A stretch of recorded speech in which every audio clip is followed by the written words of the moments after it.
칭모딸 주제에 여기가 어디라고 올라와? 당장 안 내려가? 수조 원짜리 계약이 무너지기 직전 재벌가 거실에 나타난 건 이 집 가정부의 딸 샛별이었습니다. 영국에서 온 투자자는 이미 일어선 뒤였고 미국 명문대를 나온 아들과 며느리는 예스, 오케이만 되풀이하다 입을 다물었어요. 그걸 본 회장님은 혈압이 치솟아 쓰러지기 직전이었죠. 칭모딸이 공부는 무슨 공부야? 설거지나 똑바로 해? 매일같이 그런 소리를 들어온 아이가 제가 통역하겠습니다. 라고 말하자 유학파 며느리는 어이없다는 듯 비웃었어요.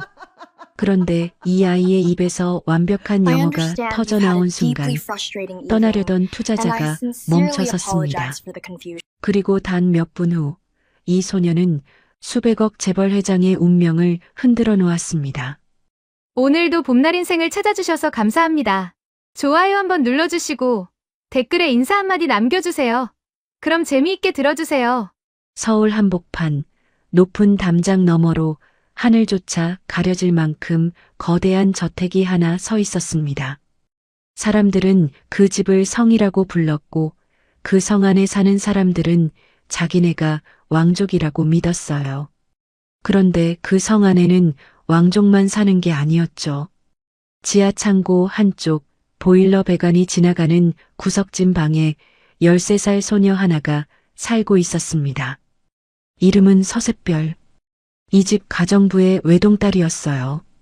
그날도 2층 민준의 방에서는 고함이 터져나오고 있었습니다. 아, 짜증나.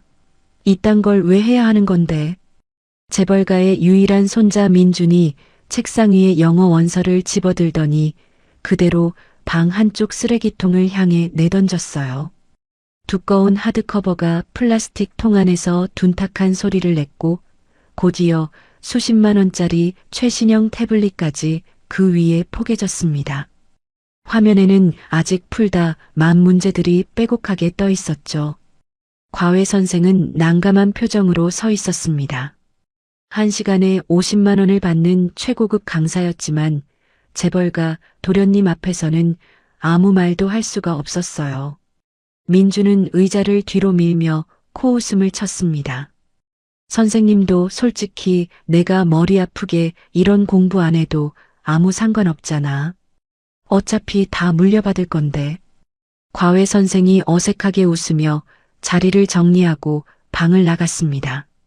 민준도 게임기를 꺼내 들고 거실 쪽으로 사라졌고요. 텅 빈 방 안에는 쓰레기통 위로 삐죽 튀어나온 원서의 모서리만 쓸쓸하게 남아 있었어요. 그때 복도 끝에서 걸레통을 끌고 오던 작은 그림자 하나가 열린 문 앞에 멈춰 섰습니다. 샛별이었어요. 소녀는 주위를 살폈습니다. 아무도 없다는 걸 확인하고서야 조심스럽게 방 안으로 들어갔죠. 쓰레기통 앞에 쪼그려 앉은 샛별의 눈이 반짝였습니다. 구겨진 원서 표지 사이로 빽빽한 영문이 보였고 태블릿 화면에는 경제학 기초 문제들이 아직 살아 있었어요. 샛별의 손끝이 조심스럽게 책등을 잡아 올리려는 순간이었습니다. 뭐 하는 거야? 등 뒤에서 민준의 목소리가 떨어졌어요. 게임기 충전기를 가지러 되돌아온 민준이 문 앞에 서 있었습니다. 소녀의 손이 쓰레기통 안에 들어가 있는 것을 본 민준의 입꼬리가 비틀어졌어요. 야, 식모딸. 너 왜 남의 물건에 손을 대? 민준이 성큼 다가왔습니다. 그리고는 실내화를 신은 발로 쓰레기통 가장자리를 잡고 있던 샛별의 손등을 그대로 밟아 눌렀어요. 이거 버린 거 아니야? 민준은 발을 치우지 않은 채 킥킥 웃으며 내려다봤습니다. 너 글자나 읽을 줄 알아? 식모딸이면 주방에나 있지. 왜 남의 쓰레기통을 뒤져? 샛별이 아무 말 없이 천천히 손을 빼냈습니다. 민주는 흥미를 잃었는지 충전기를 낚아채 들고 휘파람을 불며 나가버렸습니다. 샛별은 한참 동안 그 자리에 앉아 있었어요. 바닥에는 민준이 과외 도중 짜증을 내며 찢어버린 영어 숙제 프린트가 흩어져 있었습니다. 샛별은 일어서서 걸레를 다시 짜기 시작했어요. 무릎을 꿇고 바닥을 닦아나가는데 찢긴 프린트의 한 문장이 눈에 들어왔습니다. 민준이 빈칸에 끼적여 놓은 답이 보였어요. 릴레이션십이라고 적혀 있었죠. 샛별의 손이 멈췄습니다. 소녀는 아무도 듣지 않는 빈 방에서 걸레를 쥔 채 조용히 읊조렸어요. 도련님, 거긴 관계가 아니라 빚이라는 단어가 들어가야 문맥이 맞는데요. 라이어빌리티라고요. 그 순간 방박 복도에서 발걸음이 멈추는 소리가 들렸습니다. 충전기를 꽂으러 다시 돌아오던 민준이 문 앞에 서 있었어요. 그런데 민준만 있는 게 아니었습니다. 과외 선생이 입고 간 교재를 가지러 함께 되돌아온 참이었죠. 과외 선생의 얼굴이 굳었습니다. 그 문제는 대학교 3학년 수준의 비즈니스 영어 지문이었고 민준에게는 1시간을 설명해도 이해를 못 시킨 부분이었거든요. 걸레를 쥔 13살 소녀가 정답을 말하고 있다는 사실에 과외 선생은 안경 너머로 샛별을 뚫어지게 바라봤습니다. 너 지금 뭐라고 했어? 민준의 목소리가 떨리고 있었어요. 분노가 아니었습니다. 열등감이었죠. 자기가 아무리 해도 못 푸는 문제를 식모딸이 걸레질을 하다가 맞춰버렸다는 사실이 민준의 자존심을 산산조각 냈어요. 야! 민준이 소리를 질렀습니다. 얼굴이 시뻘겋게 달아오른 채 주먹을 불끈 쥐고 샛별을 향해 다가왔어요. 과외 선생이 황급히 민준을 말렸지만 민준의 고함은 이미 1층 주방까지 울려 퍼진 뒤였습니다. 계단을 뛰어 올라온 사람은 샛별의 엄마였어요. 앞치마를 두른 채 헐레벌떡 달려온 엄마는 상황을 파악하기도 전에 아니 파악할 필요도 없다는 듯이 민준 앞에 무릎을 꿇었습니다. 도련님 죄송합니다. 이 못난 것이 또 무슨 실례를 했나 봅니다. 제가 단단히 타이를 테니 한 번만 봐주십시오. 엄마의 이마가 차가운 대리석 바닥에 거의 닿을 듯 숙여져 있었어요. 샛별은 그 모습을 바라봤습니다. 아무 잘못도 하지 않은 엄마가 습관처럼 무릎을 꿇는 그 뒷모습, 10년 넘게 남의 집 빨래를 하고 설거지를 하고 구박을 받으며 굽어진 그 등이 샛별의 눈앞에서 더 깊이 들어왔습니다. 민주는 코방귀를 끼며 방을 나갔고 과외 선생도 묘한 표정으로 뒤따라 나갔어요. 엄마는 무릎에서 일어나며 샛별의 손을 잡아 끌었습니다. 샛별아, 엄마가 몇 번을 말했어. 도련님 방에는 청소할 때만 들어가라고. 괜히 눈에 띄면 안 된다고 했잖아. 엄마의 눈시울이 붉어져 있었어요. 하지만 샛별은 그 손을 가만히 잡고만 있었습니다. 아무 말도 하지 않았어요. 그날 밤 지하 창고방으로 돌아온 샛별은 보일러 배관 옆 좁은 책상 앞에 앉았습니다. 책상이라고 해봐야 택배 상자를 뒤집어 놓은 것에 불과했지만 그 위에는 민준이 버린 종이들을 이어붙여 만든 노트가 수십 건 쌓여 있었어요. 노트 맨 위에 오늘 새로 주워온 단어를 적었어요. 라이어빌리티, 빚, 부채, 책임. 한 글자 한 글자 또박또박. 샛별의 눈빛이 달라져 있었습니다. 슬픔이 아니었어요. 분함도 아니었고요. 그건 아무도 꺾을 수 없는 조용하고도 깊은 다짐이었습니다. 엄마의 무릎이 이 집 바닥에 닿는 일은 오늘이 마지막이어야 한다고. 내가 반드시 성공해서 엄마가 더 이상 무릎 꿇는 일 없게 하겠다고. 보일러가 웅웅거리는 지하실 안에서 연필 끝이 종이를 긁는 소리만이 새벽녘까지 이어졌습니다. 며칠 뒤 아침 햇살이 저택 2층 안방에 비스듬히 내려앉을 무렵이었습니다. 며느리의 비명 같은 목소리가 복도를 가르며 집안 전체를 뒤흔들었어요.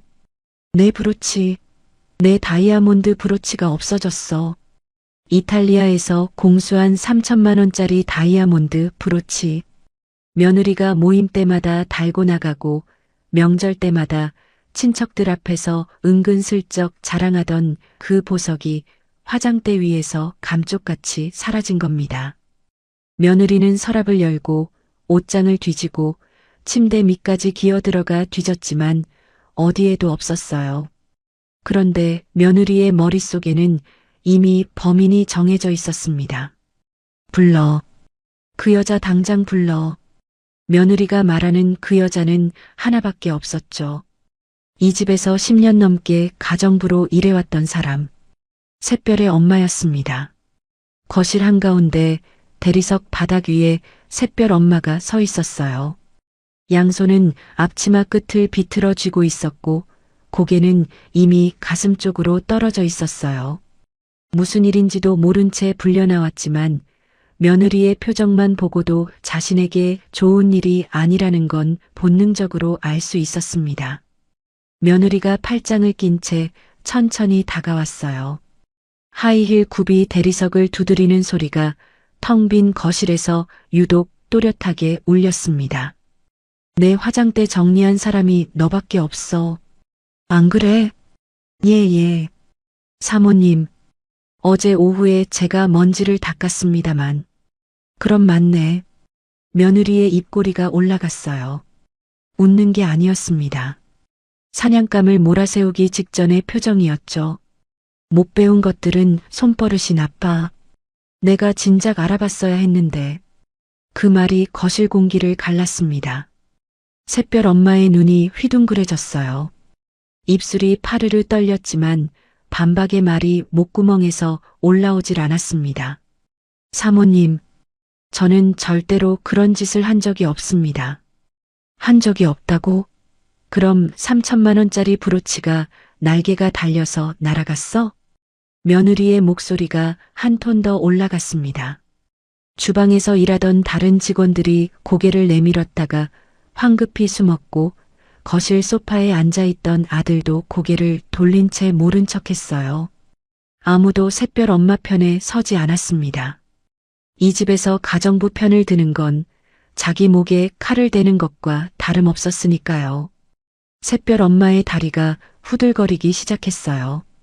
입술이 하얗게 질려갔고 이마에는 식은땀이 송골송골 맺혔습니다. 10년을 하루도 빠지지 않고 새벽 5시에 일어나 이 집안 구석구석을 닦아왔어요. 손가락 마디가 갈라지고 무릎 연골이 닳아 비 오는 날이면 계단을 오르지 못할 때도 있었지만 단 한 번도 남의 물건에 손을 댄 적이 없었습니다. 그런데 지금 도둑이라는 겁니다. 가슴 안쪽에서 뜨거운 것이 치밀어 올랐어요. 억울함이었습니다. 하지만 그 억울함을 밖으로 꺼내는 법을 이 사람은 배운 적이 없었어요. 평생을 참고 삼키고 고개 숙이는 것만 배워온 사람이었으니까요. 사모님, 제발. 저는 정말로 아니에요. 목소리가 실처럼 가늘어지더니 샛별 엄마의 눈앞이 흐려졌습니다. 무릎에 힘이 풀리며 바닥으로 주저앉을 뻔한 순간 며느리가 손가락을 들어 지하 쪽을 가리켰어요. 좋아. 아니라면서? 그럼 네 방을 열어. 지금 당장. 샛별 엄마의 얼굴에서 남아있던 핏기마저 사라졌습니다. 방을 열라는 게 아니었어요. 딸의 세계를 샛별이 아무에게도 보여준 적 없는 그 작은 우주를 열라는 뜻이었으니까요. 며느리를 앞세우고 직원 2명이 지하 창고 방문을 열었습니다. 문이 열리는 순간 모두가 멈춰 섰어요. 보석은 없었습니다. 금도 은도 반짝이는 것은 아무것도 없었어요. 대신 그 좁은 방 안 가득 벽을 따라 바닥을 따라 보일러 배관 옆 택배 상자 책상 위까지 빼곡하게 채워져 있는 것들이 있었습니다. 노트였어요. 민준이 찢어서 버린 프린트를 테이프로 이어 붙인 것, 쓰레기통에서 건져온 원서의 문장을 한 줄 한 줄 베껴 쓴 것, 과자 포장지 뒷면에 단어를 적어 놓은 것, 수천 장에 이르는 샛별의 공부 흔적이 그 방 전체를 메우고 있었습니다. 연필 끝이 닳아 손가락으로 잡기 어려울 만큼 짧아진 연필심들이 빈 통조림 캔 안에 꽂혀 있었고 지우개는 콩알만큼 남아 있었어요. 직원들이 숨을 들이켰습니다. 그 방에는 도둑의 흔적이 아니라 아무도 몰래 피워 올린 한 아이의 간절함이 가득 차 있었어요. 하지만 며느리의 눈에는 그게 보이지 않았습니다. 며느리는 바닥에 깔린 노트 한 뭉치를 하이힐 굽으로 밟아 눌렀어요. 사각하고 종이가 찢어지는 소리가 지하실에 울렸습니다. 공부? 네가 공부를 해서 뭐하게? 우리 집 설거지할 때 영어로 숫자라도 세려고? 며느리는 콧바람을 불며 다른 노트 더미도 발끝으로 흩어놓았습니다. 샛별이 밤새 연필을 쥐고 한 글자씩 써내려간 그 페이지들이 하이힐 굽 아래에서 구겨지고 있었어요. 그때 계단 위에서 소란을 듣고 내려온 샛별이 방 앞에 서 있었습니다. 자기 노트가 밟히고 있는 것을 보고도 소녀는 울지 않았어요. 대신 며느리를 똑바로 올려다보며 입을 열었습니다.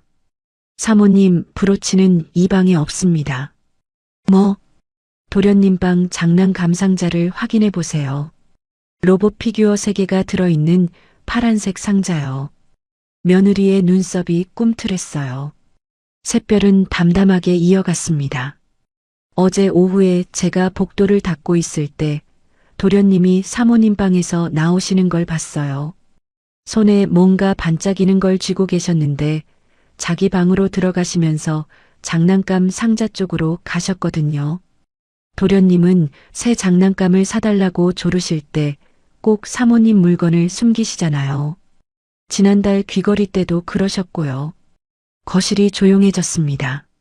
며느리의 얼굴이 굳었어요.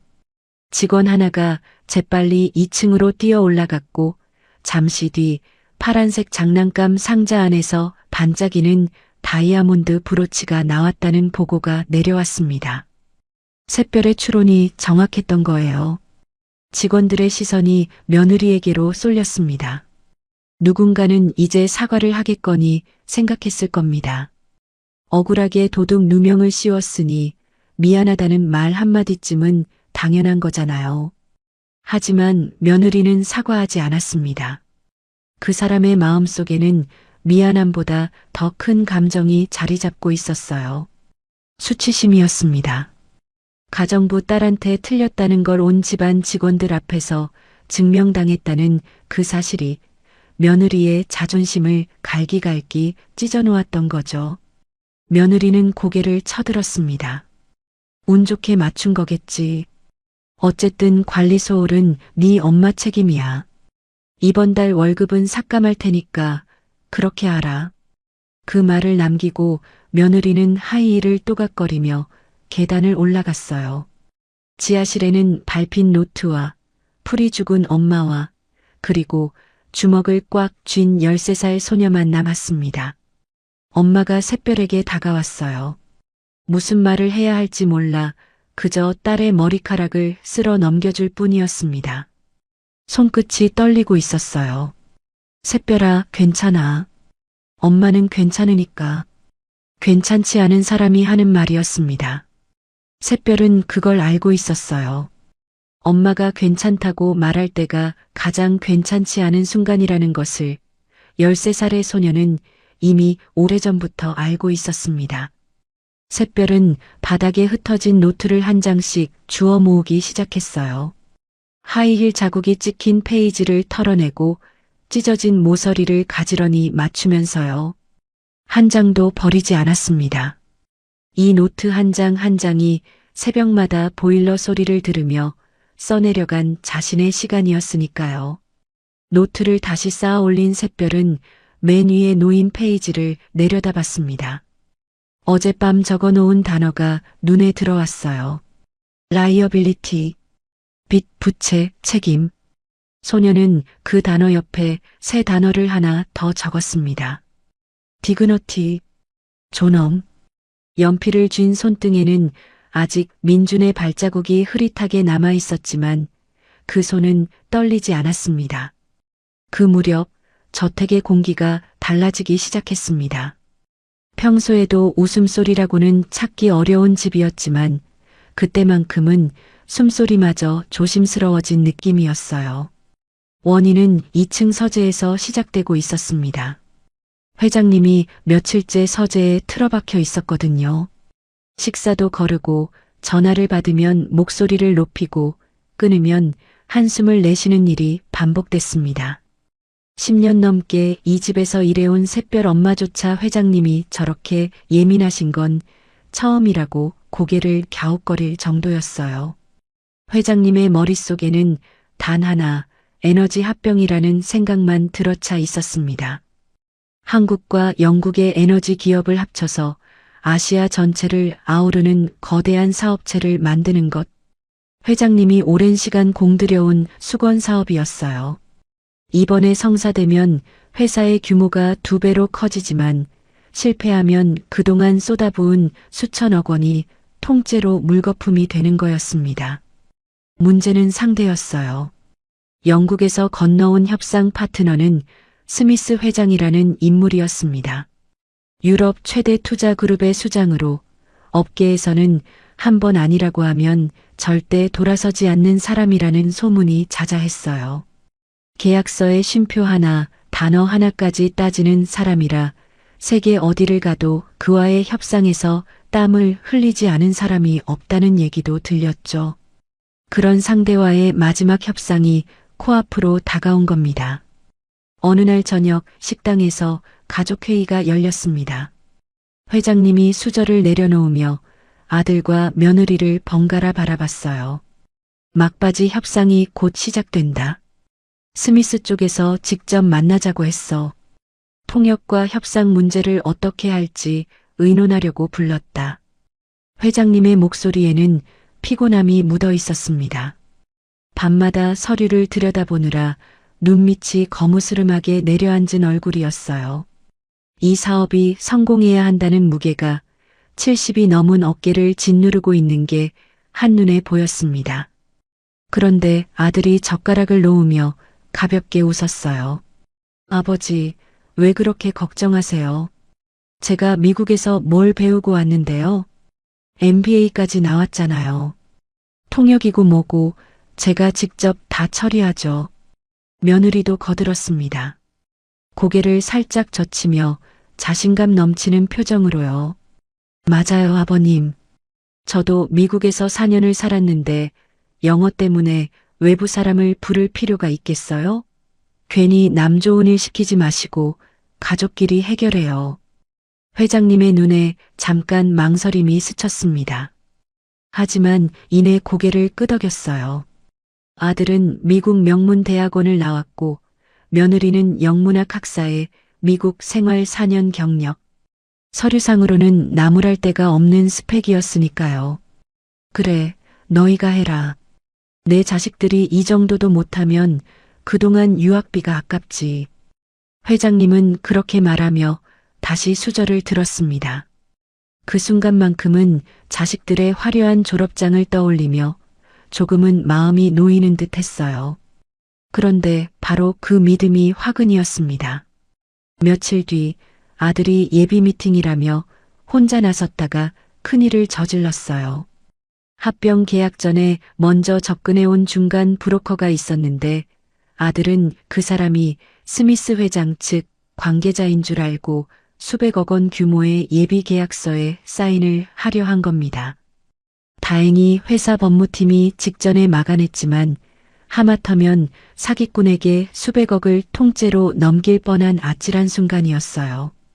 그날 저녁 서재의 문이 쾅 닫혔습니다. 회장님의 고함이 문 너머로 새어나왔어요. 이게 명문대를 나온 놈이 할 짓이냐? 계약서도 제대로 못 읽으면서 사인을 하려고 해? 아들이 무어라 변명하는 소리가 낮게 깔렸지만 회장님의 분노를 잠재우기엔 역부족이었습니다. 며느리도 서재 앞에서 서성이다가 남편이 풀이 죽어 나오자 얼른 팔을 잡아 끌며 사라졌어요. 며느리의 얼굴에도 당혹스러움이 번져 있었지만 그보다 더 큰 건 불안이었습니다. 남편이 무능하다는 게 시아버지 눈에 찍히면 자기 자리도 흔들리니까요. 집안 전체에 무거운 침묵이 깔렸어요. 주방에서 저녁 설거지를 하고 있던 샛별 엄마는 그 분위기를 느끼면서도 대수롭지 않게 여겼습니다. 행주를 짜며 옆에 있는 샛별에게 나직하게 말했어요. 회장님이 요즘 신경이 많이 쓰이시나 봐. 그래도 주인분들이 다 똑똑하시니까 잘 되겠지. 우리 같은 사람들이 걱정할 일은 아니야. 엄마의 말투에는 의심이라고는 한 톨도 없었습니다. 평생을 남의 집에서 일하며 주인 나리들은 다 잘 아시는 분들이라고 믿어온 사람이었으니까요. 그게 엄마의 세계였어요.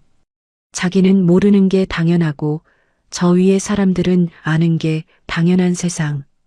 의심하는 법을 배워본 적이 없는 사람이었습니다. 하지만 엄마 옆에서 그릇을 닦고 있던 샛별의 표정은 전혀 달랐어요. 소녀의 귀는 주방 너머 복도에서 들려오는 아들과 며느리의 대화를 따라가고 있었습니다. 며칠 전부터 그랬어요. 복도를 닦을 때, 차를 내갈 때, 거실 구석에서 조용히 일할 때마다 귀에 들어오는 그들의 대화는 샛별을 불안하게 만들었습니다. 며느리가 남편에게 속삭이는 소리가 지금도 들렸어요. 여보, 스미스 회장이 직접 온다잖아. 영국 사람이라며? 나 미국 영어밖에 모르는데 영국 영어는 발음이 다르잖아. 어떻게? 조용히 해. 아버지한테 들리면 어쩌려고. 그냥 내가 다 하면 되지. 당신 지난번에 브로커한테 속았잖아. 이번에도 그러면 어떡하냐고. 그건 그 사람이 사기를 친 거지. 내가 못해서 그런 게 아니잖아. 목소리를 낮추고 있었지만 그 대화 속에 담긴 건 자신감이 아니라 공포였습니다. 샛별은 행주를 짜는 척하며 귀를 기울였어요. 소녀의 이마에 옅은 주름이 잡혔습니다. 저 사람들은 지금 허세로 무장한 채 벼랑 끝을 향해 걸어가고 있다는 걸 13살의 아이가 알아채고 있었어요. 샛별은 그릇을 내려놓으며 엄마를 올려다봤습니다. 엄마, 이번에 오시는 손님이 누구야?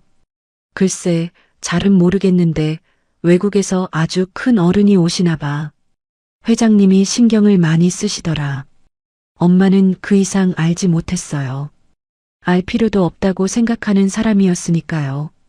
그날 밤부터 샛별은 창고 방에서 조금 다른 공부를 시작했습니다. 지금까지는 민준이 벌인 교재와 원서를 따라가는 독학이었지만 이제는 거실 탁자 위에 놓인 경제 잡지들을 틈틈이 읽기 시작한 거예요. 회장님이 읽다 만 채 펼쳐놓은 영문 투자 보고서가 거실에 놓여 있을 때면 청소를 하는 척하며 한 줄이라도 더 눈에 담았습니다. 그리고 그날 밤이 왔습니다. 바깥에는 비가 내리기 시작했어요. 밤 10시가 넘은 시각 전화벨이 울리더니 직원 하나가 허둥지둥 2층 서재로 뛰어 올라갔어요. 잠시 뒤 서재 문이 벌컥 열렸고 회장님이 잠옷 차림으로 복도에 나타났습니다. 얼굴이 사색이었어요. 뭐라고? 스미스 회장이 지금 온다고? 그랬습니다. 스미스 회장 일행이 일정을 앞당겨 오늘 밤 자택을 방문하겠다는 급보가 날아든 거예요. 예정에 없던 기습 방문이었습니다. 집안이 발칵 뒤집혔어요. 회장님이 아들방 문을 두드렸고 아들은 잠이 덜 깬 얼굴로 비틀거리며 나왔습니다. 며느리는 화장도 안 된 얼굴을 두 손으로 가린 채 침대에서 일어나며 옷장을 뒤지기 시작했어요. 직원들이 거실 조명을 올리고 응접 세트를 정리하고 급하게 차와 다과를 준비하느라 분주했습니다. 폭풍우가 유리창을 때리고 저택 안에서는 사람들이 허둥대고 있었어요. 그 소란 속에서 지하실 창고 방의 불빛만이 고요하게 켜져 있었습니다. 샛별은 보일러 소리를 들으며 택배 상자 책상 위에 노트를 펼치고 있었어요. 소녀가 적어놓은 오늘의 단어가 눈에 들어왔습니다. 니고시에이션, 협상. 창밖으로 번개가 한 줄기 내리쳤고 저택 전체가 하얗게 빛났다가 다시 어둠에 잠겼습니다. 폭풍우의 밤이 시작되고 있었어요. 거실은 순식간에 전쟁터가 됐습니다. 직원들이 소파 쿠션을 바꾸고 유리잔을 닦고 카펫 위에 먼지를 털어내는 사이로 회장님의 다급한 목소리가 거실 전체를 훑고 지나갔어요. 응접실 테이블 위에 계약 서류 다 준비해 놓고 영문 브리핑 자료도 꺼내. 빨리. 70이 넘은 노인이 잠옷 위에 가운을 걸치고 직접 지휘하는 모습에서 이 밤이 얼마나 절박한지를 모르는 사람은 아무도 없었습니다. 회장님의 손끝이 미세하게 떨리고 있었어요. 수년을 공들인 사업이 오늘 밤 판가름 날 수도 있다는 무게가 가운 소매 아래로 떨리는 손가락에 고스란히 드러나고 있었죠. 그런데 정작 협상의 주역을 맡겠다고 나섰던 두 사람은 각자의 방 안에서 전혀 다른 종류의 전쟁을 치르고 있었습니다. 며느리의 방이 먼저였어요. 며느리는 옷장에서 가장 비싼 원피스를 꺼내 입으며 전신 거울 앞에 섰습니다. 거울 속의 자기 모습을 한참 동안 들여다봤어요. 다이아몬드 귀걸이를 달고 머리를 올리고 입술에 색을 입히면서 마치 갑옷을 하나씩 걸치듯 치장했습니다.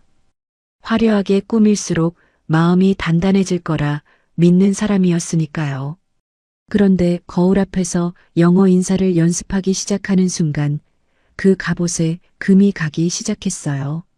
Nice to meet you, Mr. Smith. We are so happy to. 혀가 꼬였습니다. To have this opportunity가 입 밖으로 나오질 않았어요. 며느리의 눈동자가 흔들렸습니다. 미국에서 4년을 살았다고는 하지만 그 4년 동안 며느리가 영어를 쓴 곳은 백화점 계산대와 브런치 카페가 전부였거든요. How much is this? What can I get a refund? 사이에서 완성된 영어 실력으로 수조 원짜리 에너지 합병 계약을 논한다는 게 무엇을 의미하는지 며느리 본인이 가장 잘 알고 있었습니다. 하지만 인정할 수가 없었어요. 인정하는 순간 지난 몇 년간 이 집에서 나 실력 있는 유학파야라며 쌓아 올린 모든 것이 무너지니까요. 며느리에게 유학파라는 타이틀은 단순한 학력이 아니었습니다. 이 재벌가에서 자신이 존재할 수 있는 유일한 이유였어요. 그게 허상이라는 걸 들키면 자기는 이 거대한 성 안에서 아무것도 아닌 사람이 되어버리는 거였죠. 며느리는 거울 속에 자기 얼굴을 노려봤습니다. 그리고 입술을 깨물며 중얼거렸어요. 괜찮아. 분위기만 잡으면 돼. 어차피 세부 내용은 남편이 하겠지. 남편에게 떠넘기려는 거였습니다. 하지만 그 남편의 방 사정은 더 심각했어요. 아들은 서재에서 노트북을 펼쳐놓고 합병 관련 영문 자료를 읽고 있었습니다. 아니, 읽으려고 시도하고 있었다는 게 정확한 표현이겠죠. 화면 속의 영문이 눈에 들어오질 않았어요. 법률 용어와 금융 전문 표현들이 뒤섞인 계약서는 미국 명문대 MBA 출신인 아들에게도 외계어나 다름없었습니다. 사실 아들이 미국에서 보낸 시간의 대부분은 강의실이 아니라 골프장과 파티장이었어요. 시험은 과외 교사가 대신 준비해줬고 리포트는 전문 업체에 맡겼으며 졸업장은 그 모든 것의 결과가 아니라 등록금의 결과물이었습니다. 그래도 졸업장에는 대학 이름이 금박으로 찍혀 있었으니 아버지 앞에서 가슴을 펴는 데는 충분했어요. 지금까지는요. 아들은 노트북 화면을 내려다보다 뒷목을 잡았습니다. 식은땀이 등줄기를 타고 흘러내렸어요. 머릿속으로는 며칠 전 브로커에게 속을 뻔했던 그 순간이 계속 떠올랐습니다. 아버지에게 호통을 맞던 그 순간의 수치심이 지금 이 자리에 앉아서도 가슴팍을 짓누르고 있었어요. 아들은 자기 자신이 무능하다는 걸 알고 있었을까요? 아마 알고 있었을 겁니다. 다만 인정할 용기가 없었을 뿐이에요. 이 집에서 회장의 아들로 태어나 한 번도 스스로의 힘으로 무언가를 해낸 적이 없는 사람에게 나는 못한다는 고백은 곧 나는 쓸모없는 사람이다와 같은 뜻이었으니까요. 아들은 떨리는 손으로 전화기를 집어들었습니다. 김비서, 너 영어 좀 되지? 지금 당장 우리 집으로 와서 나 좀 도와줘. 스미스 회장이 말하는 거 옆에서 슬쩍 메모해줘. 전화 너머로 비서의 당혹스러운 침묵이 흘렀어요. 비서도 토익 점수 정도는 있었지만 영국인 투자 전문가와의 실시간 협상을 보조할 수준은 아니었거든요. 아들은 비서의 대답을 기다리지도 않고 전화를 끊었습니다. 머리를 두 손으로 감싸 쥔 채 한참을 그렇게 앉아 있었어요. 그 사이 주방에서는 샛별이 엄마와 함께 손님 맞이 준비에 분주했습니다.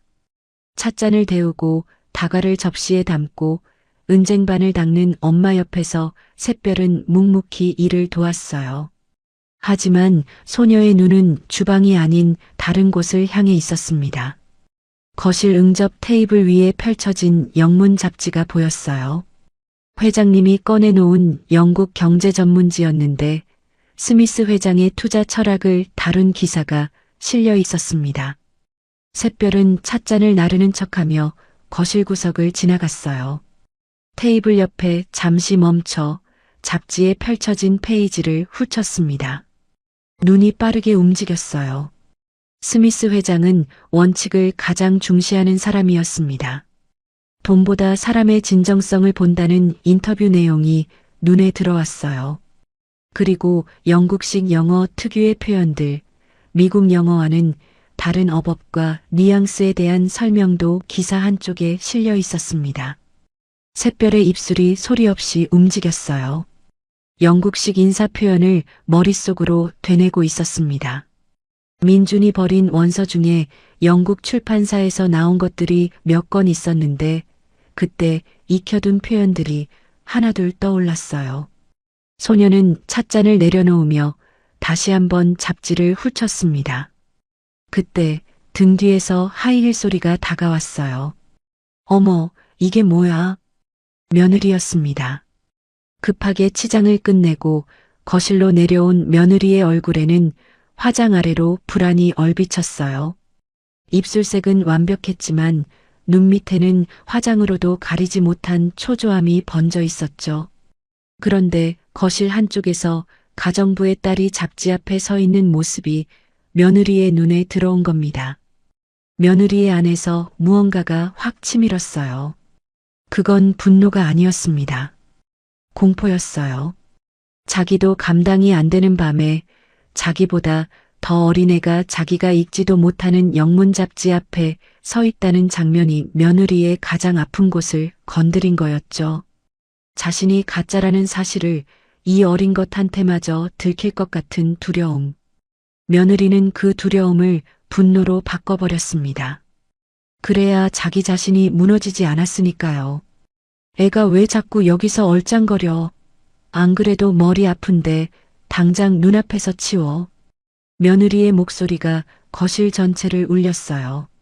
찻잔을 나르던 직원들이 움찔했고 소파 쪽에서 서류를 넘기던 아들도 고개를 들었다가 이내 모른 척 시선을 내렸습니다. 샛별은 잡지에서 손을 떼며 한 발 물러섰어요.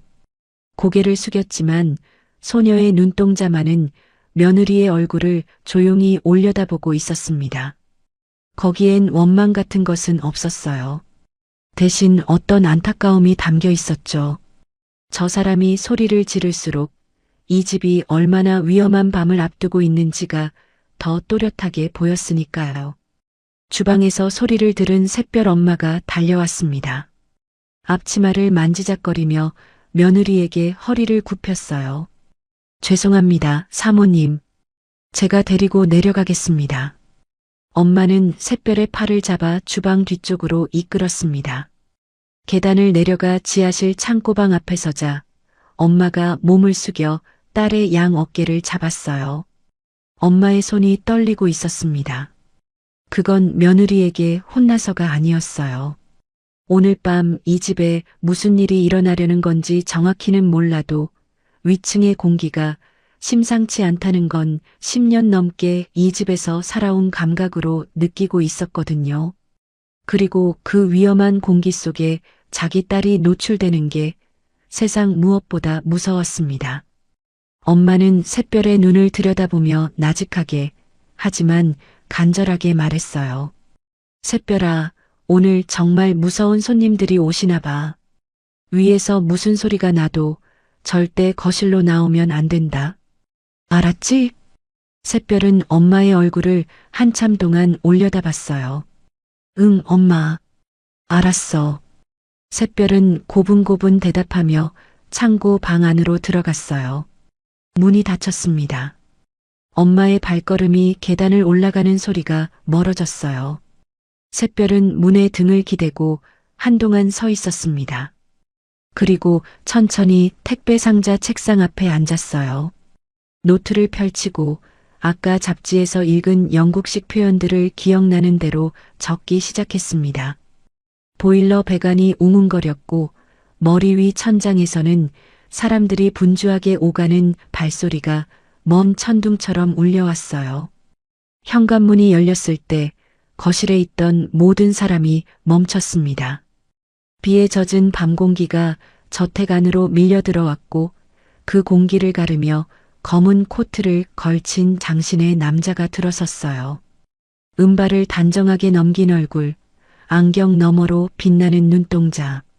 걸음 하나하나에 무게가 실려 있었고 입꼬리는 미소도 아니고 불쾌도 아닌 어떤 판단을 내리기 직전의 표정으로 굳어 있었습니다.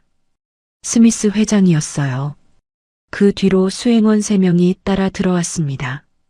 모두 서류 가방을 들고 있었고 비에 젖은 구두를 현관 매트에 가볍게 문지르며 거실 쪽으로 시선을 돌렸어요. 현관에서 거실까지의 짧은 거리를 걸어오는 동안 스미스 회장의 눈은 이미 이 집안의 모든 것을 훑고 있었습니다. 벽에 걸린 그림, 바닥의 대리석, 소파의 질감.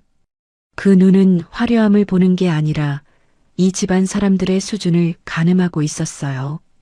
회장님이 가운 위에 급히 양복 상의를 걸치고 계단을 내려왔습니다. 악수를 건네는 손이 미세하게 떨렸지만 그래도 70평생을 사업가로 살아온 사람답게 표정만큼은 단단히 다잡고 있었어요. 어서 오십시오, 스미스 회장. 이렇게 먼 걸음을 해주시니 감사합니다. 통역을 맡은 아들이 옆에서 아버지의 인사를 영어로 옮겼습니다. 그런데 첫 문장부터 발음이 흔들렸어요. 긴장 탓이었을 겁니다. 목소리가 평소보다 반톤 높아져 있었고 문장 끝이 올라가며 마치 질문처럼 들렸죠. 스미스 회장은 악수를 받으며 아들의 얼굴을 한번 바라봤습니다. 소파에 마주 앉자마자 스미스 회장이 서류 가방을 열었어요. 안에서 두꺼운 계약서를 꺼내 테이블 위에 놓으며 수행원에게 눈짓을 보냈습니다. 수행원이 시계를 확인했어요. 스미스 회장이 입을 열었습니다. 영어였지만 한국의 거실에 앉아 있는 사람들 대부분은 그 말의 무게를 알아듣지 못했어요. 단 그 어조만으로도 이것이 예의상하는 인사가 아니라는 건 누구나 느낄 수 있었습니다. 또렷하고 빠르고 한치의 여유도 없는 목소리였으니까요. 스미스 회장이 한 말은 이런 뜻이었습니다. 지금부터 정확히 10분을 드리겠습니다. 그 안에 우리가 제시한 조건에 명확한 답변을 주지 못하면 이 계약은 오늘 밤으로 종료됩니다. 10분. 수조 원짜리 수건 사업의 운명이 단 10분에 달린 거였어요. 회장님이 아들을 돌아봤습니다. 어서 대응해라라는 눈빛이었어요. 아들은 마른 침을 삼키며 등을 고추 세웠습니다. 여기서 물러서면 아버지의 신뢰를 영원히 잃는다는 걸 알았어요. 떨리는 목소리를 억지로 다잡으며 영어를 꺼내기 시작했습니다. 그런데 스미스 회장이 본격적으로 말하기 시작하자 아들의 얼굴이 서서히 굳어가기 시작했어요.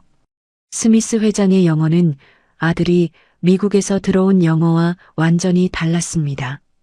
영국 상류층 특유의 억양에 금융 전문 용어와 법률 표현이 물 흐르듯 쏟아져 나왔어요. 한 문장 안에 3개의 조건절이 겹치고 숫자와 조항 번호가 동시에 언급됐습니다. 마치 기관총처럼 빠르고 정확한 영어가 거실을 가득 채웠어요. 아들의 머릿속이 하얘졌습니다. 단어 하나하나는 알아듣겠는데 그것들이 합쳐지면 무슨 뜻인지 모르겠는 거였어요. 마치 글자는 보이는데 문장은 읽히지 않는 것처럼. 골프장에서 거래처 사람들과 레츠 그래브 어드링크 하던 그 입이 지금은 돌멩이를 물고 있는 것 같았습니다. 예스? 아들이 대답했어요. 스미스 회장이 눈썹을 치켜 올렸습니다. 방금 자신이 한 말은 이 합병에서 귀사가 기술 특허권을 양도할 의사가 있느냐는 질문이었거든요. 회사의 핵심 기술을 넘기겠다고 예스라고 답한 셈이었습니다. 오케이. 아들이 또 말했어요. 스미스 회장이 다음 조건을 제시할 때도 그 다음 질문을 던질 때도 아들의 입에서는 예스와 오케이만 반복됐습니다. 등줄기가 축축하게 젖어갔고 셔츠 칼라 안쪽으로 식은 땀이 흘러내렸어요. 회장님의 표정이 변했습니다. 뭐라고 답하는지 영어를 알아듣지 못해도 아들의 떨리는 목소리와 상대방의 점점 굳어지는 표정만으로 상황이 어떻게 흘러가고 있는지 느낄 수 있었어요. 70평생 사업을 하며 수없이 겪어온 협상 테이블의 공기. 지금 이 공기는 지고 있는 쪽에서 나는 냄새였습니다. 그때 며느리가 나섰어요. 남편이 무너지는 걸 더는 보고 있을 수 없었던 거죠. 며느리는 소파에서 일어나며 자신이 준비한 미소를 얼굴에 올렸습니다. 미국에서 갈고 닦은 사교 파티에서 통하던 그 미소. 거기에 영어 한마디를 얹었어요. 하지만 며느리의 영어는 스미스 회장의 귀에 도달하기도 전에 바닥에 떨어졌습니다. 문법이 엉켜 있었고 발음은 미국식과 한국식이 뒤섞여 알아듣기 어려웠으며 무엇보다 비즈니스 협상에서 쓸 수 있는 단어가 며느리의 머릿속에는 존재하지 않았어요. 스미스 회장의 표정이 돌처럼 변했습니다. 수행원들끼리 눈을 마주쳤어요. 그 시선에는 시간 낭비라는 2 단어가 쓰여 있었습니다. 스미스 회장이 천천히 안경을 벗었어요. 렌즈를 한번 닫고 다시 쓴 뒤 테이블 위에 계약서를 접어 서류 가방에 넣기 시작했습니다. 한 장 한 장. 그 소리가 거실에서 유난히 크게 울렸어요. 그리고 입을 열었습니다.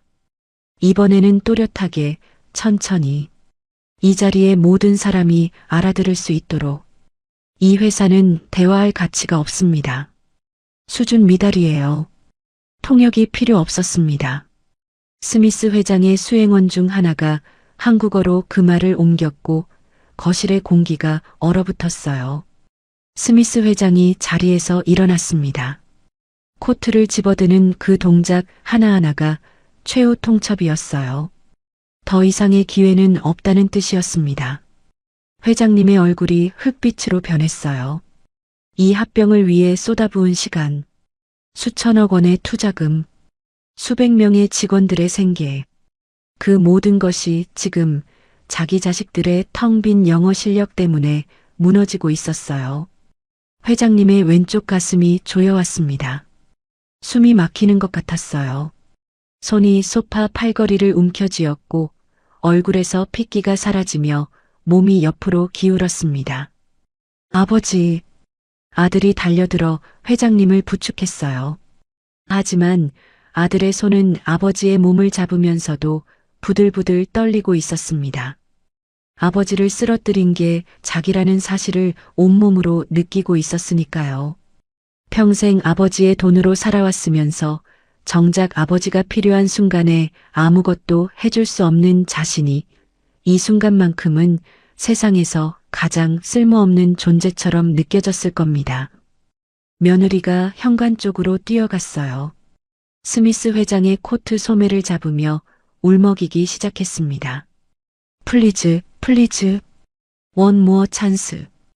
플리즈. 명문대 졸업장도, 유학파 타이틀도, 다이아몬드 귀걸이도 이 순간에는 아무런 방패가 되지 못했습니다. 며느리는 처음으로 자기가 가진 것이 아무것도 아니었다는 사실과 마주하고 있었어요. 하지만 이 사람에게는 그 사실을 받아들일 시간이 없었습니다. 지금 이 자리에서 스미스 회장을 놓치면 시아버지의 분노가, 이 집에서의 자신의 자리가, 모든 것이 끝이었으니까요. 스미스 회장은 며느리의 손을 조용히 뿌리쳤습니다. 불쾌함을 넘어 안타까움에 가까운 표정이었어요.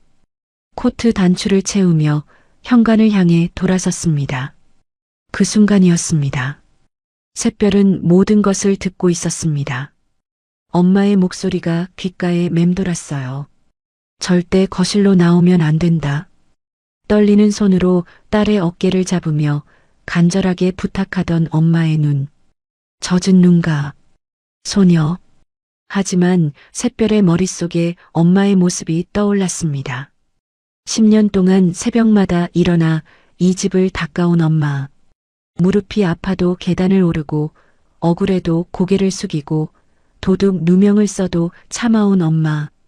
그 엄마가 이 집이 망해서 쫓겨나면 갈 곳이 없었어요. 이 지하실이 누추해도 이곳이 엄마와 자신이 함께 잠드는 유일한 지붕이었으니까요. 스미스 회장이 떠나면 회사가 위험해지고 회사가 흔들리면 집안에서는 가장 먼저 잘리는 게 가정부라고 생각했습니다. 샛별의 손에 힘이 들어갔습니다. 약속을 깨는 건 무서웠어요. 엄마가 실망할까봐, 엄마가 더 힘들어질까봐. 하지만 지금 이 문 뒤에 숨어서 엄마의 일자리가 사라지는 걸 가만히 듣고만 있는 것은 샛별에게는 약속을 깨는 것보다 더 견딜 수 없는 일이었습니다. 소녀가 계단을 올랐습니다. 한 칸.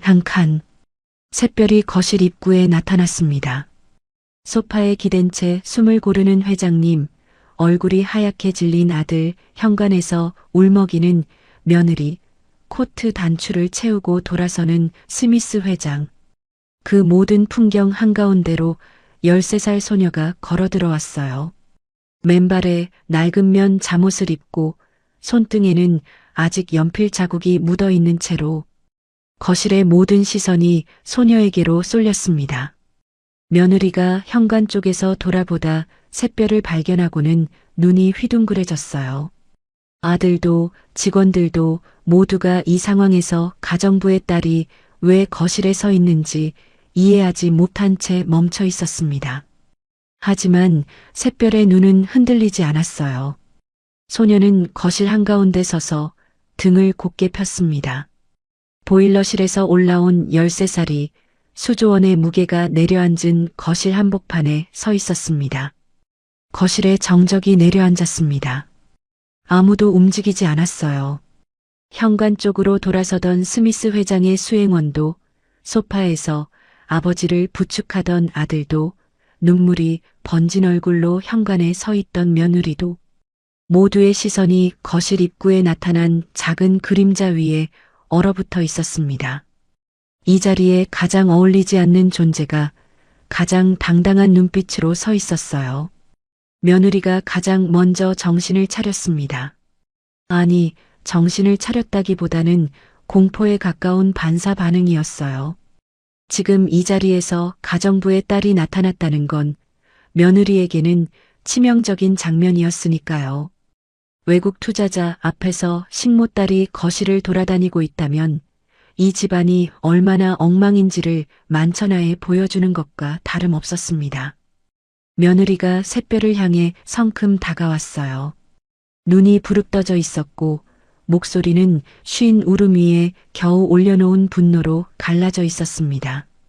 너 여기가 어디라고 나와? 당장 밑으로 안 내려가.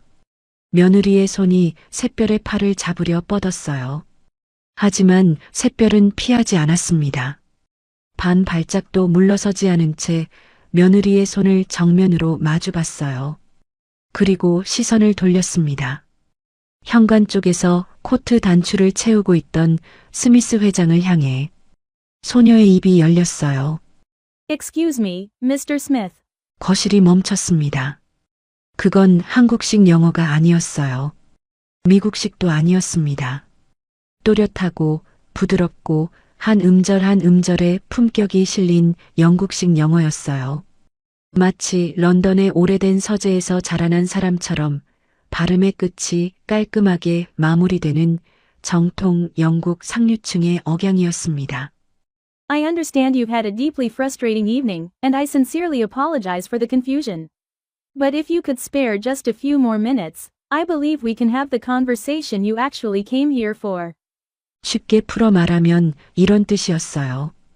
오늘 밤 많이 답답하셨을 거라는 거 알고 있고 혼란을 드린 점 진심으로 사과드립니다. 하지만 몇 분만 더 시간을 주신다면 회장님이 진짜 원하셨던 대화를 할 수 있을 거라 믿습니다. 스미스 회장의 손이 멈췄어요. 코트 단추 위에 올려져 있던 손가락이 꿈틈도 하지 않았습니다. 은발 아래의 눈동자가 천천히 움직여 소녀를 향했어요. 안경 너머로 샛별을 바라보는 스미스 회장의 표정이 달라지고 있었습니다. 불쾌도 분노도 아닌 예상치 못한 것을 만났을 때의 놀라움. 수십 년간 세계 각국의 협상 테이블에 앉아온 사람이 지금 13살짜리 소녀의 영어 한마디에 발걸음을 멈춘 거였어요. 스미스 회장이 안경을 살짝 내리며 샛별을 들여다봤습니다. 영어로 물었어요. 너는 누구지? 샛별이 대답했습니다.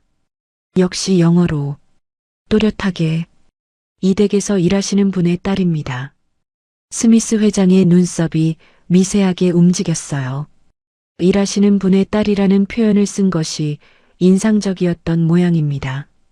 비굴하지도 부끄러워하지도 않으면서 자기 처지를 정확하게 밝히는 태도, 그것도 완벽한 영국식 표현으로. 스미스 회장은 잠시 샛별을 바라보더니 코트 단추에서 손을 뗐습니다. 그리고 돌아서서 소파 쪽으로 걸어갔어요. 다시 앉은 겁니다. 거실에 있던 모든 사람이 숨을 들이켰어요. 직원들은 서로 눈을 마주치며 무슨 일이 벌어지고 있는 건지 모르겠다는 얼굴이었고, 아들은 아버지를 부축한 채 입을 벌린 채로 샛별을 바라봤습니다. 며느리의 얼굴은 하얗게 질려 있었어요. 방금 무슨 일이 일어난 건지 며느리는 정확히 이해하지 못했습니다. 자기가 울면서 매달려도 돌아서던 스미스 회장이 가정부의 딸이 영어 2마디를 하자 다시 앉았다는 사실을. 며느리의 머릿속에서 뭔가가 깨지는 소리가 났어요. 자존심이었는지 현실 인식이었는지 아니면 그 두 가지 모두였는지. 다리에 힘이 풀린 며느리는 현관 기둥에 등을 기댄 채 그 자리에 주저앉았습니다. 샛별이 며느리를 돌아봤어요. 소녀의 눈에는 승리감 같은 것은 없었습니다. 분노도 없었어요. 다만 이 순간을 넘기지 않으면 엄마가 위험해진다는 절박함, 그리고 자신이 해야 할 일을 정확히 알고 있다는 확신이 담겨 있었을 뿐이에요. 샛별이 거실 한가운데로 걸어갔습니다. 스미스 회장의 맞은편에 섰습니다. 30살도 40살도 아닌 13살의 소녀가 유럽 최대 투자 그룹의 수장과 눈높이를 맞추기 위해 등을 곧게 폈어요. 스미스 회장이 팔짱을 끼며 샛별을 바라봤습니다. 첫마디는 인상적이었지만 그것만으로 이 자리를 허락한 건 아니었거든요. 스미스 회장이 영어로 질문을 던졌어요. 의도적으로 속도를 높이고 전문 용어를 섞었습니다. 오늘 밤 내가 가져온 제안의 핵심 구조를 이해하고 있다면 30초 안에 요약해봐. 거실의 공기가 팽팽하게 당겨졌습니다. 샛별은 눈을 한번 깜빡였어요. 그리고 입을 열었습니다. 영어가 흘러나왔어요. 빠르지도 느리지도 않은 속도로. 스미스 회장이 가져온 제안의 골격을 소녀는 정확하게 짚어냈습니다. 에너지 합병의 투자 비율, 양측 지분 구조, 기술 이전의 범위. 민준이 벌인 원서들 속에서 회장님이 거실에 펼쳐놓은 잡지들 속에서 보일러실의 불빛 아래서 밤마다 외우고 또 외웠던 그 단어들이 지금 이 거실에서 살아 숨쉬고 있었어요. 하지만 샛별은 거기서 멈추지 않았습니다. 소녀는 스미스 회장의 눈을 바라보며 한 걸음 더 나아갔어요. 단순히 그가 한 말을 되풀이한 게 아니라 그가 하지 않은 말을 꺼내기 시작한 겁니다. 회장님께서 이 시간에 직접 오신 건 단순히 계약 조건을 확인하려는 게 아니시잖아요. 진짜 보고 싶으셨던 건 이 회사가 미래를 함께할 만한 사람들인지 그 사람들의 진심이었을 거예요. 영어로 대답했지만 그 안에 담긴 건 언어가 아니라 통찰이었습니다. 스미스 회장의 표정이 변했어요. 놀라움이 지나간 자리에 흥미가 피어오르고 있었어요. 수십 년간 수백 명의 사업가를 만나왔지만 자기의 속마음을 이렇게 정확하게 읽어낸 사람은 손에 꼽았거든요. 그런데 그걸 해낸 게 13살이라니. 스미스 회장이 소파 등받이에 몸을 기대며 다리를 꼬았어요. 방금 전까지 떠나려던 사람의 자세가 아니었습니다. 대화를 시작하려는 사람의 자세였어요. 좋아, 계속해봐. 샛별이 고개를 살짝 숙여 예를 표한 뒤 회장님을 돌아봤습니다. 방금까지의 영어를 우리말로 옮겨야 했어요. 회장님은 소파에 기대앉은 채 거칠게 숨을 고르고 있었지만 눈만은 샛별에게 고정되어 있었습니다. 샛별이 우리말로 말했어요. 회장님, 스미스 회장님께서 다시 앉으셨어요. 지금부터 제가 회장님 말씀을 영어로 전하고 스미스 회장님 말씀을 우리말로 전해드리겠습니다. 제가 회장님의 입이 되겠습니다. 믿어주세요. 회장님의 눈이 떨렸어요. 지금 이 상황이 현실인지 믿기 어려웠을 겁니다. 미국 명문대를 보내고 수억 원의 과외비를 쏟아붓고 최고의 스펙으로 무장시킨 아들과 며느리가 해내지 못한 일을 지하 창고방에 사는 가정부의 딸이 잠옷 차림의 맨발로 해내고 있다는 이 현실이 회장님은 아무 말도 하지 못한 채 고개를 끄덕였습니다. 그것밖에는 할 수 있는 게 없었어요. 샛별이 다시 스미스 회장을 향해 돌아섰습니다. 그리고 대화가 시작됐어요. 소녀의 영어가 거실을 채웠습니다. 스미스 회장이 질문을 던지면 샛별이 회장님께 우리말로 옮기고 회장님이 대답하면 샛별이 영어로 전했어요. 그런데 샛별은 단순히 말을 옮기는 것이 아니었습니다. 회장님의 투박한 한마디를 스미스 회장이 가장 잘 받아들일 수 있는 표현으로 다듬어 전했고 스미스 회장의 복잡한 제안을 회장님이 단번에 이해할 수 있도록 풀어서 설명했어요. 통역이 아니었습니다. 양쪽의 마음을 읽고 그 사이에 다리를 놓는 일이었어요. 거실에 있던 모든 사람이 숨을 죽이고 있었습니다. 아들은 소파 뒤에 서서 샛별의 입을 바라보고 있었어요.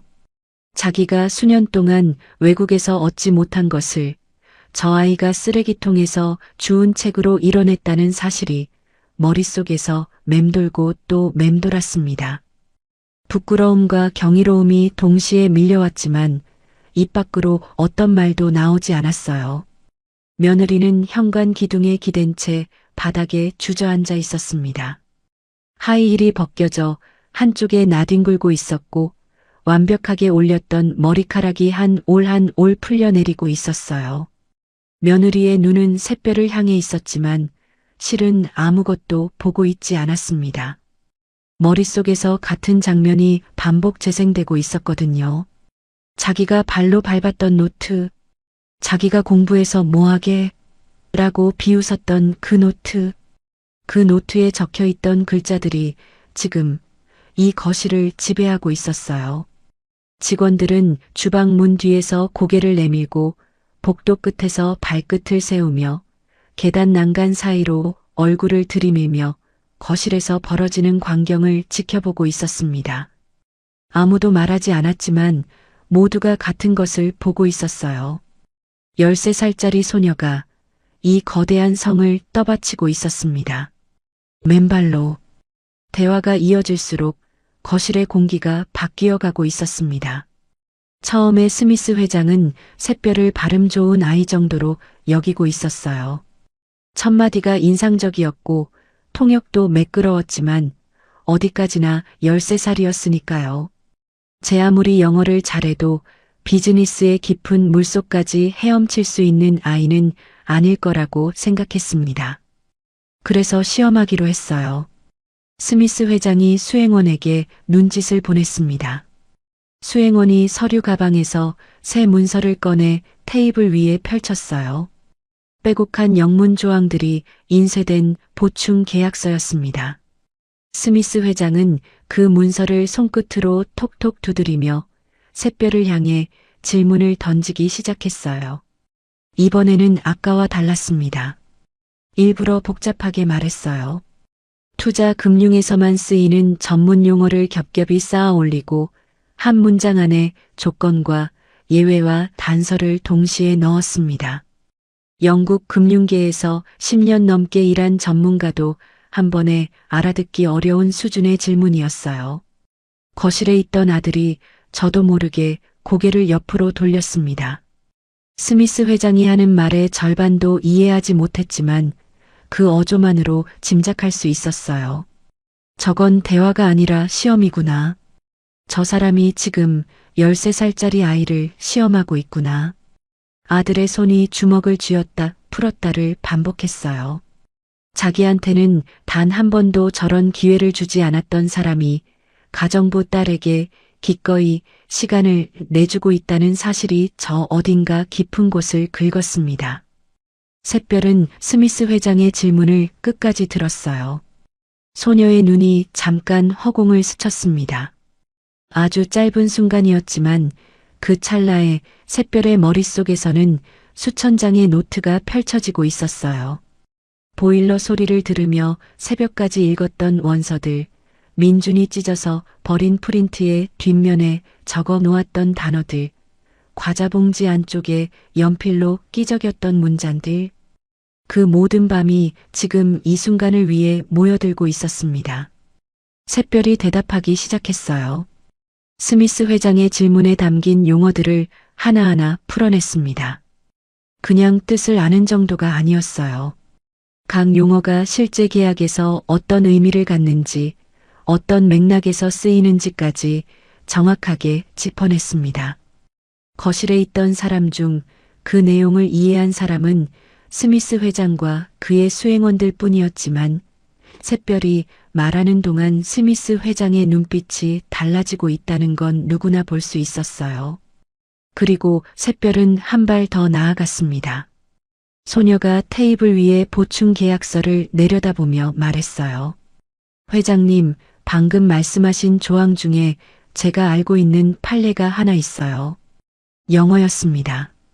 스미스 회장이 눈썹을 치켜 올렸어요. 2000년대 초반에 영국 고등법원에서 거의 같은 구조의 조항을 다룬 적이 있는데요. 그때 법원은 그 조항이 한쪽에만 지나치게 유리하다는 이유로 효력을 인정하지 않았어요. 그러니까 회장님께서 지금 제시하고 계신 이 조건은 영국에서도 이미 힘을 잃은 약속인 셈이에요. 거실이 조용해졌습니다. 스미스 회장이 안경 너머로 샛별을 뚫어지게 바라봤어요. 입을 다문 채 한참을. 수행원들도 서로를 돌아봤습니다. 방금 이 아이가 인용한 판례가 실제로 존재하는 것인지, 그 내용이 정확한 것인지 그들의 눈빛이 묻고 있었어요. 스미스 회장이 수행원 한 명에게 고개를 끄덕였습니다. 수행원이 노트북을 꺼내 빠르게 무언가를 검색했어요. 화면을 들여다보던 수행원의 손이 멈췄습니다. 그리고 스미스 회장을 올려다보며 작게 고개를 끄덕였어요. 맞았던 겁니다. 13살짜리가 인용한 영국 판례가 한치의 오차도 없이 정확했어요. 그 순간 스미스 회장에게서 이 밤 처음으로 웃음이 터져나왔습니다. 박수가 거실에 울렸어요. 크지 않았지만 진심이 담긴 박수였습니다. 스미스 회장이 소파에서 몸을 일으키더니 한 발 다가와 샛별의 눈높이에 맞춰 허리를 숙였어요. 이 꼬마 아가씨는 진짜 백이로군. 영어였지만 스미스 회장이 고개를 돌려 아들과 며느리 쪽을 한번 바라본 뒤 덧붙인 말은 이 거실에 있는 모든 사람의 가슴에 모처럼 박혔습니다. 유학을 다녀왔다는 어른들보다 수천 배는 낫네. 수행원이 그 말을 한국어로 옮겼어요. 아들의 고개가 떨어졌습니다. 수천 배라는 말이 귓속에서 메아리 쳤습니다. 수천 배. 자기가 10년 동안 수억 원을 쓰며 쌓아 올린 것들이 쓰레기통에서 주운 종이 앞에서 쪼그라들었다는 뜻이었으니까요. 아들은 처음으로 자기 인생에서 진짜로 공부한 날이 단 하루도 없었다는 사실을 인정해야 했습니다. 그 무게가 어깨를 짓눌렀고 아들은 아무 말도 하지 못한 채 벽 쪽으로 한 발 물러섰어요. 며느리는 바닥에 앉은 채 고개를 숙이고 있었습니다. 풀어진 머리카락 사이로 얼굴이 보이지 않았어요. 어깨가 가늘게 떨리고 있었습니다. 울고 있는 건지 분해서 부들거리는 건지 아마 며느리 본인도 지금 자기가 어떤 감정 속에 있는지 모르고 있었을 거예요. 한 가지 확실한 건 유학파라는 갑옷이 완전히 벗겨졌다는 것. 그리고 그 갑옷 안에 아무것도 없었다는 것을 이 거실의 모든 사람이 보고 말았다는 것이었습니다. 하지만 샛별에게는 박수를 받을 여유가 없었어요. 소녀의 눈이 테이블 위에 계약서를 훑고 있었습니다. 스미스 회장의 시험에 답하면서 동시에 보충 계약서의 조항들을 읽고 있었던 거예요. 페이지를 넘기는 샛별의 눈동자가 어느 지점에서 멈췄습니다. 미간에 옅은 주름이 잡혔어요. 샛별이 회장님에게로 몸을 돌렸습니다. 이번에는 우리말이었어요. 목소리를 낮췄지만 그 안에 담긴 무게는 이 밤의 어떤 말보다 무거웠습니다. 할아버지. 회장님이 고개를 들었어요. 소녀가 자신을 할아버지라고 부른 것이 귀에 걸렸지만 지금은 그런 게 중요한 순간이 아니었습니다. 샛별의 표정이 방금 전과 달라져 있었으니까요. 스미스 회장과 대화할 때의 당당함 대신 깊은 걱정이 소녀의 얼굴 위에 드리워져 있었어요. 저 사람들이 가져온 계약서에 함정이 있어요. 회장님의 눈이 커졌습니다. 함정이라니 무슨 소리냐? 샛별이 테이블 위에 보충 계약서를 가리켰어요. 빼곡한 영문 조항들 사이 작은 글씨로 적혀 있는 부분을 손가락 끝으로 짚었습니다. 여기 이 부분이요. 겉으로 보면 양쪽이 똑같이 나눠 갖는 것처럼 써 있는데 속을 들여다보면 달라요. 3년 뒤에 경영권 평가를 한다는 조건이 숨어 있거든요. 쉽게 말하면요, 할아버지. 샛별은 잠시 말을 고르더니 회장님이 한 번에 알아들을 수 있도록 풀어서 설명했어요.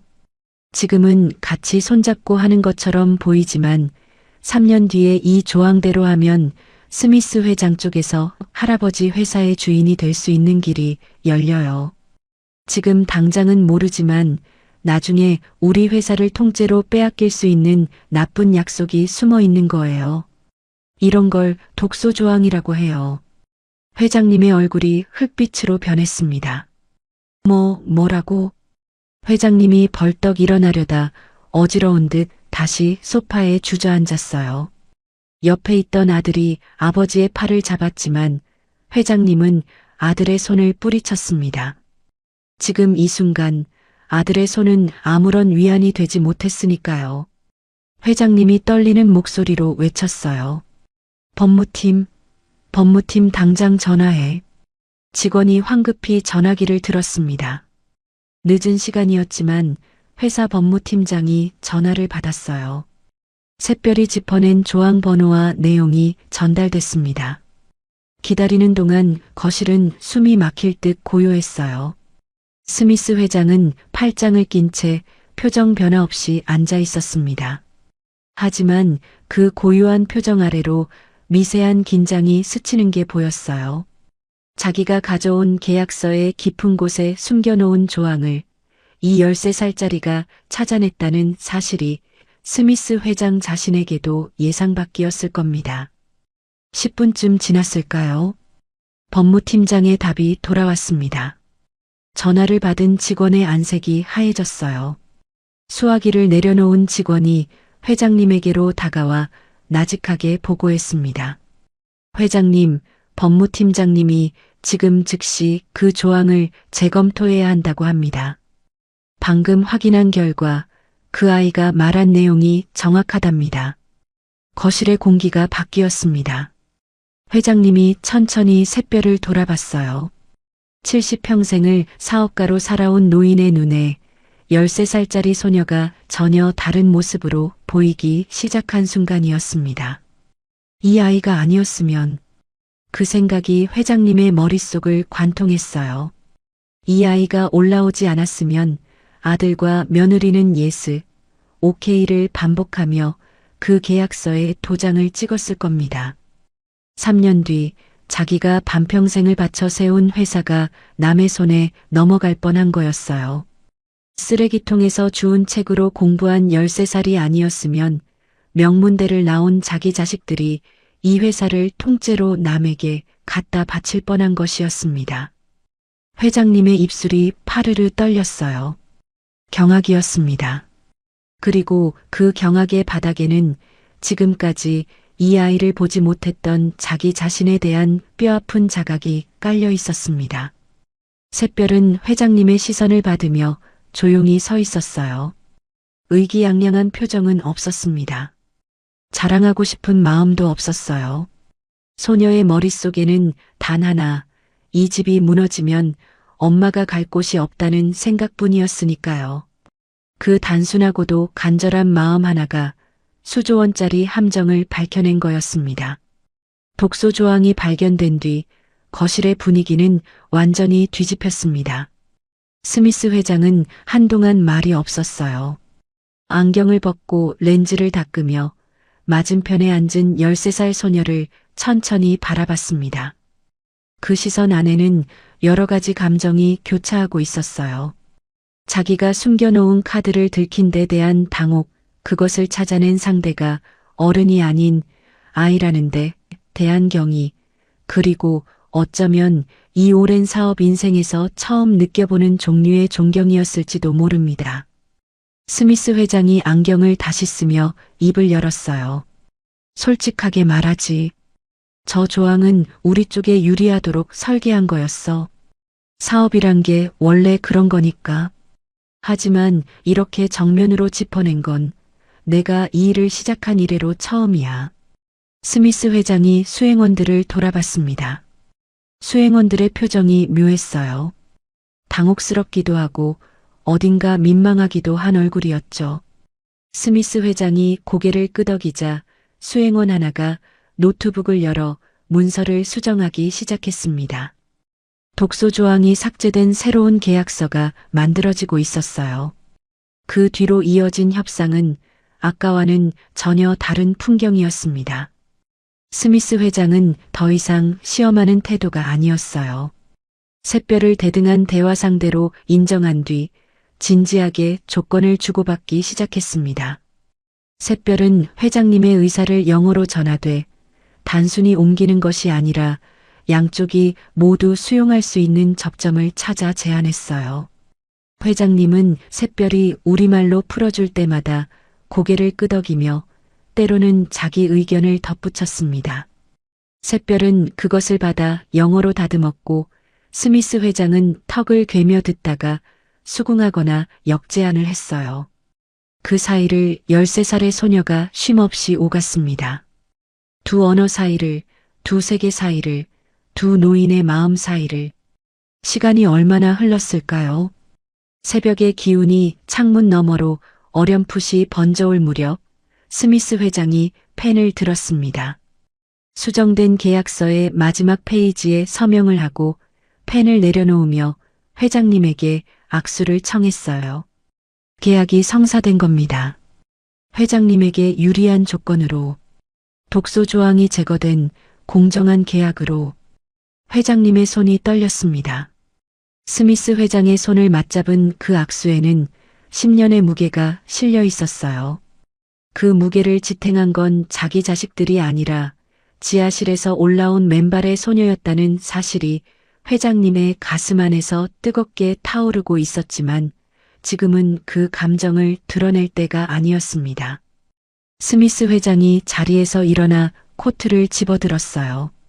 현관을 향해 걸어가다 멈춰서서 샛별에게로 돌아왔습니다. 노인이 무릎을 굽혀 소녀의 눈높이에 맞췄어요. 유럽 최대 투자그룹의 수장이 낡은 잠옷을 입은 13살 앞에 허리를 숙인 거였습니다. 아가씨, 한 가지 물어봐도 되겠니? 샛별이 고개를 끄덕였어요.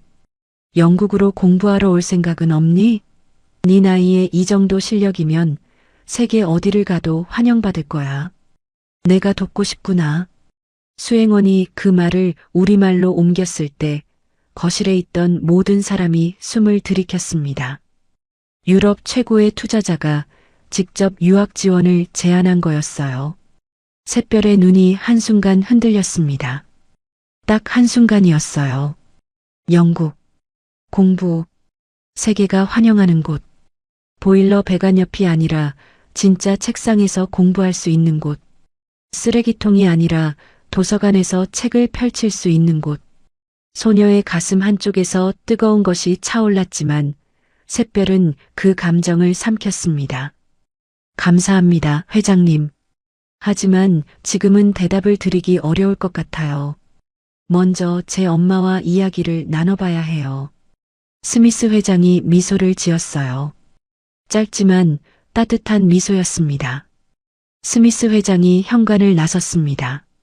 수행원들이 뒤따랐고 비가 그친 새벽 공기 속으로 차량의 엔진 소리가 멀어져 갔어요.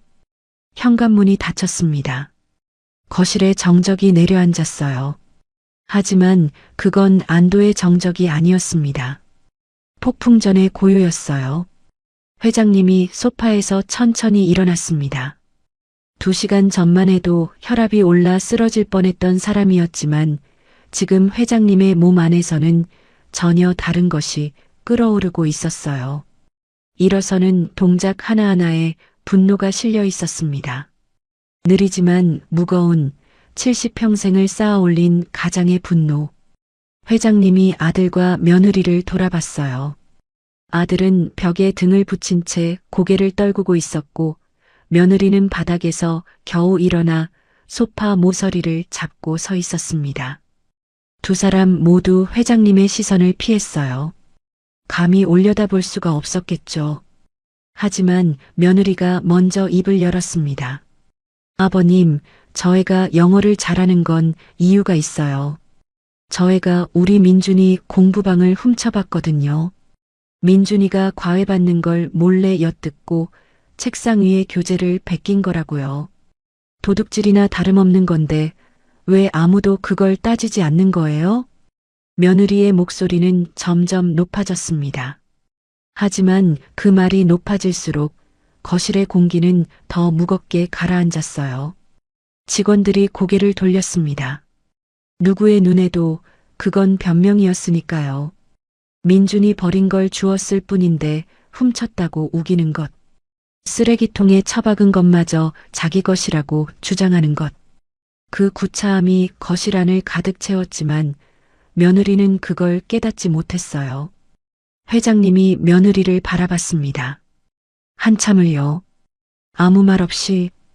그 침묵이 며느리에게는 어떤 고함보다 무서웠을 거예요. 그래, 그 애가 민준이 방을 훔쳐봤다 치자. 그런데 같은 걸 봤는데 왜 민준이는 그걸 쓰레기통에 처박았고 그 애는 그걸 주워서 이 집을 살려놨냐? 아들의 어깨가 움찔했어요. 회장님이 아들에게로 고개를 돌렸습니다. 아들은 고개를 들지 못했어요. 벽에 기댄 등이 더 깊이 웅크러들었습니다. 너는 미국에서 뭘 배우고 왔어? 아들이 입술을 달싹였지만 소리가 나오지 않았어요. MBA를 나왔다고 했지. 명문대를 나왔다고 했지. 그런데 오늘 밤 네 입에서 나온 영어가 뭐였어? Yes, okay. 그 두 마디가 수억 원짜리 유학의 결과물이냐? 회장님의 목소리가 한 톤 올라갔습니다. 떨리고 있었어요.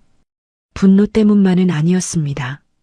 그 안에는 자식에 대한 실망, 그리고 그 자식을 그렇게 키운 자기 자신에 대한 후회가 뒤엉켜 있었어요. 식모딸이 쓰레기통에서 공부할 때 너희는 외국 가서 돈만 쓰고 왔냐? 그 한마디가 거실을 갈랐습니다. 아들의 무릎이 접혔어요. 천천히 마치 몸 안의 뼈가 하나씩 녹아내리는 것처럼 아들이 그 자리에 주저앉았습니다. 고개가 떨어졌고 양손이 무릎 위를 덮었어요. 평생 아버지의 그늘 아래서 아무것도 하지 않아도 되는 줄 알았던 사람이 처음으로 그 그늘이 사라진 벌판에 혼자 서 있는 느낌을 받고 있었을 겁니다.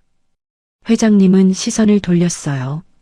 주방 문 뒤에서 앞치마를 움켜쥔 채 서 있는 사람이 보였습니다. 샛별 엄마였어요. 회장님이 주방 문 쪽으로 걸어갔어요. 직원들이 황급히 길을 비켰습니다. 회장님은 주방 문을 열고 그 뒤에 서 있는 샛별 엄마 앞에 멈춰 섰어요. 두 사람의 눈이 마주쳤습니다. 10년이었어요. 이 여자가 이 집에서 일한 시간이 새벽마다 일어나 바닥을 닦고 빨래를 널고 밥을 짓고 설거지를 하고 명절이면 친척 수십 명의 뒷바라지를 하고 아이들이 흘린 음식을 치우고 며느리의 구박을 참고 도둑 누명을 쓰고 그래도 한 번도 이 집 거실에서 허리를 펴고 서본 적이 없는 사람. 회장님은 그 사람을 한 번도 제대로 본 적이 없었어요. 이 집에서 함께 지냈지만 한 번도 이름이 뭔지, 어디서 왔는지, 왜 이 일을 하게 됐는지 물어본 적이 없었습니다. 바닥이 깨끗하면 됐고, 밥이 차려져 있으면 됐고, 빨래가 개져 있으면 됐으니까요. 그 바닥을 누가 닦았는지는 중요하지 않았던 거예요. 그런데 오늘 밤 그 사람의 딸이 이 집을 살렸습니다. 바닥을 닦던 그 손으로 키운 딸이 이 거대한 성이 무너지는 걸 맨발로 막아낸 거였어요. 회장님의 눈시울이 붉어졌습니다. 70평생을 살아오며 사업가로서 셀 수 없이 많은 사람 앞에 섰지만 진심으로 고개를 숙여본 적은 손에 꼽았을 거예요. 회장님의 고개가 천천히 샛별 엄마를 향해 숙여졌습니다. 샛별 엄마가 기겁하며 양손을 내저었어요. 아이고 회장님, 이러시면 안 됩니다. 회장님이 허리를 펴며 말했어요. 눈가가 젖어 있었지만 목소리만큼은 진지했습니다. 미안하오. 이 집에서 당신과 아이에게 한 짓들, 내 며느리가 한 짓, 내 손자가 한 짓, 다 내 책임이요. 내가 제대로 못 가르쳐서 그런 거요. 샛별 엄마는 아무 말도 하지 못한 채 울고 있었어요. 10년 동안 이 집에서 들어본 적 없는 말이었습니다. 미안하다는 말. 한 번도요. 접시를 깨고도 월급을 깎여도 도둑이라 불려도 돌아온 건 한숨과 호통뿐이었지. 미안하다는 새 글자는 한 번도 저 집 안에서 들어본 적이 없었어요. 그런데 지금 이 집의 주인이 자기 앞에서 고개를 숙이고 있었습니다. 주방 문 뒤에서 그 장면을 지켜보던 샛별의 눈에도 눈물이 고였어요. 소녀는 울지 않으려고 입술을 꽉 깨물었습니다. 하지만 엄마가 우는 걸 보자 참고 있던 것들이 한꺼번에 밀려왔어요. 새벽마다 거칠어진 엄마의 손, 무릎을 꿇던 엄마의 등, 괜찮아. 엄마는 괜찮으니까라고 말하던 엄마의 떨리는 목소리. 그 모든 장면이 눈앞에서 겹쳐지며 소녀의 눈시울을 적셨습니다. 다음 날 아침 식사 자리에 가족이 모였습니다. 회장님이 수저를 들기 전에 입을 열었어요. 오늘부터 이 집안 살림에 대한 모든 결정권은 샛별이 어머니에게 넘긴다. 며느리의 젓가락이 접시 위에 떨어졌어요. 짤그락 하는 소리가 식탁 위에서 유난히 크게 울렸습니다. 아버님, 그게 무슨... 끝까지 들어. 회장님이 며느리의 말을 잘랐습니다. 며느리의 입이 닫혔어요. 카드 회수한다. 법인 카드도 개인 부대 비용도 다 막아. 이 집 생활비 관리, 직원 급여, 행사 운영까지 전부 샛별이 어머니가 맡는다. 네가 할 일은 하나야. 입 다물고 네 자신부터 돌아보는 거야. 식탁 위에 침묵이 내려앉았습니다. 며느리의 얼굴이 하얗게 변했어요. 경제권을 빼앗긴다는 건 이 집에서 며느리가 쥐고 있던 유일한 힘을 잃는다는 뜻이었습니다. 백화점에서 직원들을 호령하고 고급 레스토랑에서 지인들 앞에 카드를 내밀고 우리 집은 내가 관리해라며 으스대던 그 모든 일상이 한순간에 사라지는 거였어요. 하지만 며느리가 진정으로 무서워한 건 카드가 아니었습니다. 이 집에서의 자기 위치가 무너지는 거였어요. 가정부보다 아래에 놓인다는 것. 그 사실이 며느리의 안쪽을 갈갈이 찢고 있었지만 어젯밤 거실에서 벌어진 일 앞에서는 항변할 말이 없었습니다. 아들도 고개를 들지 못했어요. 밥 한 숟갈 뜨지 않은 채 식탁만 내려다보고 있었습니다. 회장님이 수저를 들며 말했어요. 그리고 며느리가 고개를 들었습니다. 눈가가 벌써 붉어져 있었어요. 샛별이한테 사과해라. 오늘 중으로. 며느리의 입술이 파르르 떨렸습니다. 사과. 가정부 딸에게 사과를 하라니. 며느리의 머릿속에서 지난 몇 년간의 장면들이 빠르게 스쳐갔어요. 쓰레기통에서 책을 줍는 샛별을 비웃던 일, 노트를 밟아 뭉갠 일, 공부해서 뭐하게? 라고 내뱉던 일, 당장 눈앞에서 치워. 라고 소리치던 일. 그 모든 순간에 며느리는 자기가 옳다고 믿었습니다. 가정부 딸은 가정부 딸답게 있어야 한다고. 분수를 알아야 한다고. 그게 세상의 질서라고. 그런데 그 질서가 하룻밤 만에 산산이 부서진 거였어요. 오후가 되었습니다. 거실 소파에 샛별이 앉아 있었어요. 평소 같으면 상상할 수도 없는 일이었습니다.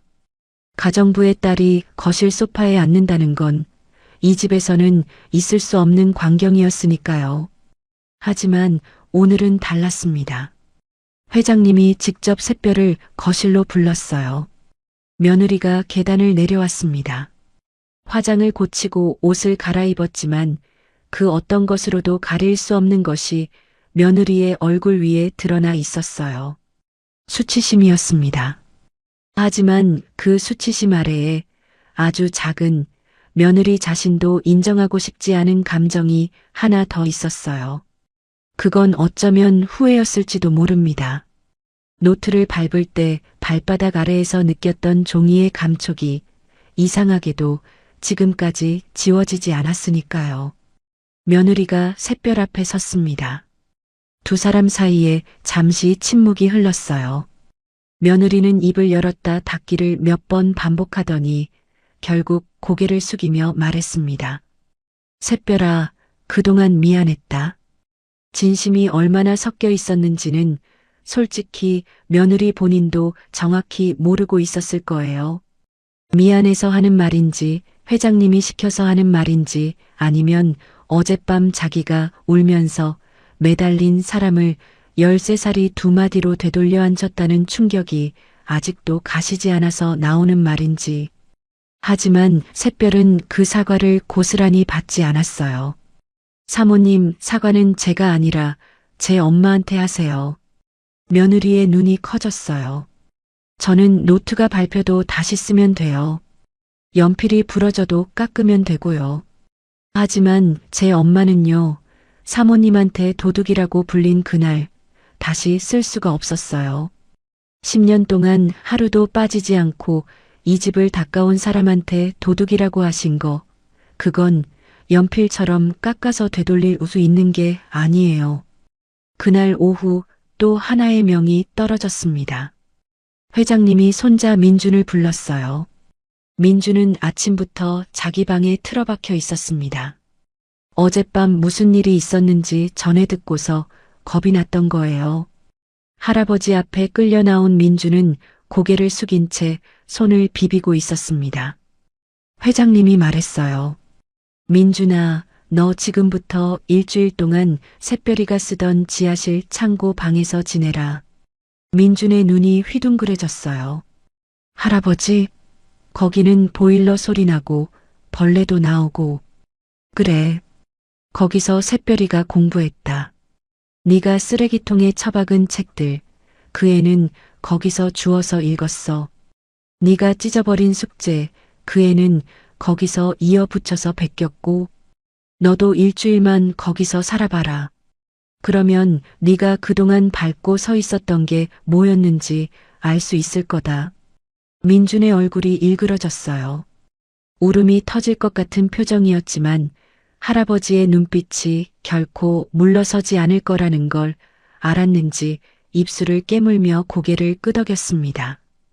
그날 저녁 민준이 이불 한 채를 안고 지하실 계단을 내려가는 모습을 직원들이 지켜봤어요. 아무도 말하지 않았지만 그 장면이 무엇을 의미하는지 모르는 사람은 없었습니다. 복도에서 샛별과 마주치면 가볍게 목례를 하는 직원이 생겼어요. 주방에서 샛별 엄마에게 언니, 오늘 고기 반찬 제가 할까요? 라고 먼저 말을 거는 사람도 나타났고요. 예전에는 시선조차 주지 않던 사람들이 이제는 샛별에게 조심스럽게 말을 건넸습니다. 샛별아, 어젯밤에 정말 대단했어. 우리가 여기서 일하면서 저렇게 속 시원한 적은 처음이었다. 네가 이 집에서 제일 대단한 사람이야. 샛별은 그 말들에 활짝 웃지는 않았어요. 다만 고개를 살짝 숙이며 감사합니다라고 조용히 대답할 뿐이었죠. 소녀는 알고 있었습니다. 이 사람들이 자기를 대하는 태도가 달라진 건 자기가 변해서가 아니라 이 사람들의 눈이 변한 거라는 걸. 어제도 오늘도 자기는 같은 사람인데 세상이 바라보는 높이가 달라진 것뿐이라는 걸. 그날 저녁 회장님이 샛별을 서재로 불렀습니다. 서재 책상 위에는 두꺼운 봉투가 놓여 있었어요. 회장님이 의자에 앉으며 샛별에게 건넸습니다. 이건 포상금이다. 어젯밤 네가 한 일에 대한 보답이야. 많지는 않지만 앞으로 네가 공부하는데 도움이 될 거다. 샛별은 봉투를 내려다봤어요. 두께로 보아 적지 않은 금액이 들어 있었습니다. 이 돈이면 새 책을 살 수 있었어요. 새 연필도 새 노트도 어쩌면 진짜 책상도 살 수 있었을 겁니다. 보일러 배관 옆에 택배 상자가 아닌 서랍이 달린 진짜 책상. 소녀의 마음이 잠깐 흔들렸어요. 하지만 샛별은 봉투를 회장님에게 도로 내밀었습니다. 회장님의 눈썹이 올라갔어요. 왜 안 받는 거냐? 샛별이 회장님의 눈을 바라보며 말했습니다.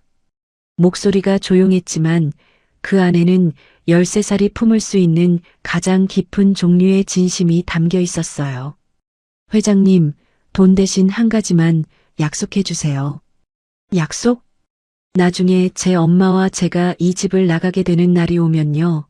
그때 아무 조건 없이 웃으며 보내주세요. 회장님의 표정이 멈췄습니다.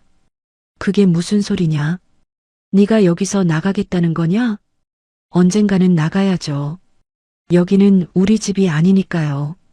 샛별의 목소리에는 원망이 없었어요. 서러움도 없었습니다. 다만 아주 담담한 사실 하나를 말하고 있을 뿐이었어요. 여기는 우리 집이 아니라는 것. 이 화려한 거실도 넓은 정원도 높은 천장도 우리 것이 아니라는 것. 그리고 진짜 우리 것인 곳을 만들기 위해 언젠가 이 문을 나서야 한다는 것. 엄마가 이 집에서 10년을 일했어요. 들어올 때는 아무 조건 없이 들어왔는데 나갈 때도 그래야 한다고 생각해요. 잡지 마시고 미안해하지도 마시고 그냥 웃으면서 잘 가라고 해주세요. 그게 저한테는 어떤 돈보다 더 큰 거예요. 회장님은 한참 동안 아무 말도 하지 못했습니다. 봉투를 도로 받아든 손이 미세하게 떨리고 있었어요. 돈을 거절한 게 아니었습니다. 이 아이는 돈 대신 존엄을 요구한 거였어요. 자기 엄마의 10년이 떠나는 날의 웃음 한 번으로라도 존중받기를 바란 거였습니다. 회장님의 눈가가 다시 젖었어요. 고개를 끄덕였습니다. 천천히, 말없이. 그로부터 2달이 흘렀습니다. 저택의 일상은 조금씩 제자리를 찾아가고 있었어요. 며느리는 여전히 이 집에 살고 있었지만 예전처럼 하이힐을 울리며 복도를 활보하는 일은 없어졌습니다. 직원들에게 호통치는 목소리도 가정부를 내려다보는 시선도 사라졌어요. 완전히 달라졌다고 할 수는 없었겠지만 적어도 입을 함부로 여는 일은 줄었습니다. 민주는 지하실에서의 일주일을 보낸 뒤로 눈에 띄게 조용해졌어요. 보일러 소리를 들으며 잠을 청하고 택배 상자 책상 위에서 밥을 먹고 환기창으로 겨우 새어드는 햇빛 아래서 하루를 보내본 아이였습니다. 단 일주일이었지만 샛별이 몇 년을 그렇게 살았다는 사실을 온몸으로 알게 된 뒤 민준의 입에서 신모 딸이라는 말은 다시 나오지 않았어요. 그 2달 동안 샛별은 매일 공부했습니다. 달라진 건 하나 있었어요. 이제는 쓰레기통에서 주운 종이가 아니라 새 노트 위에 글씨를 쓰고 있었다는 것. 줄이 반듯하게 쳐진 하얀 노트 위에 연필이 미끄러지는 감촉은 샛별에게 작지만 분명한 기쁨이었습니다. 찢어진 종이를 테이프로 이어 붙이지 않아도 되는 밤이 이렇게 편안한 거였구나. 소녀는 그 사소한 편안함을 새삼스레 느끼며 한 글자 한 글자를 더 또렷하게 써내려갔어요. 그리고 어느 날 우편함에 편지 한 통이 도착했습니다. 샛별 엄마가 떨리는 손으로 봉투를 뜯었어요. 빨래와 설거지로 굳은 살이 박인 손끝으로는 얇은 종이를 잡는 것조차 쉽지 않았습니다. 몇 번을 미끄러진 끝에 편지를 펼친 엄마의 눈이 커졌어요.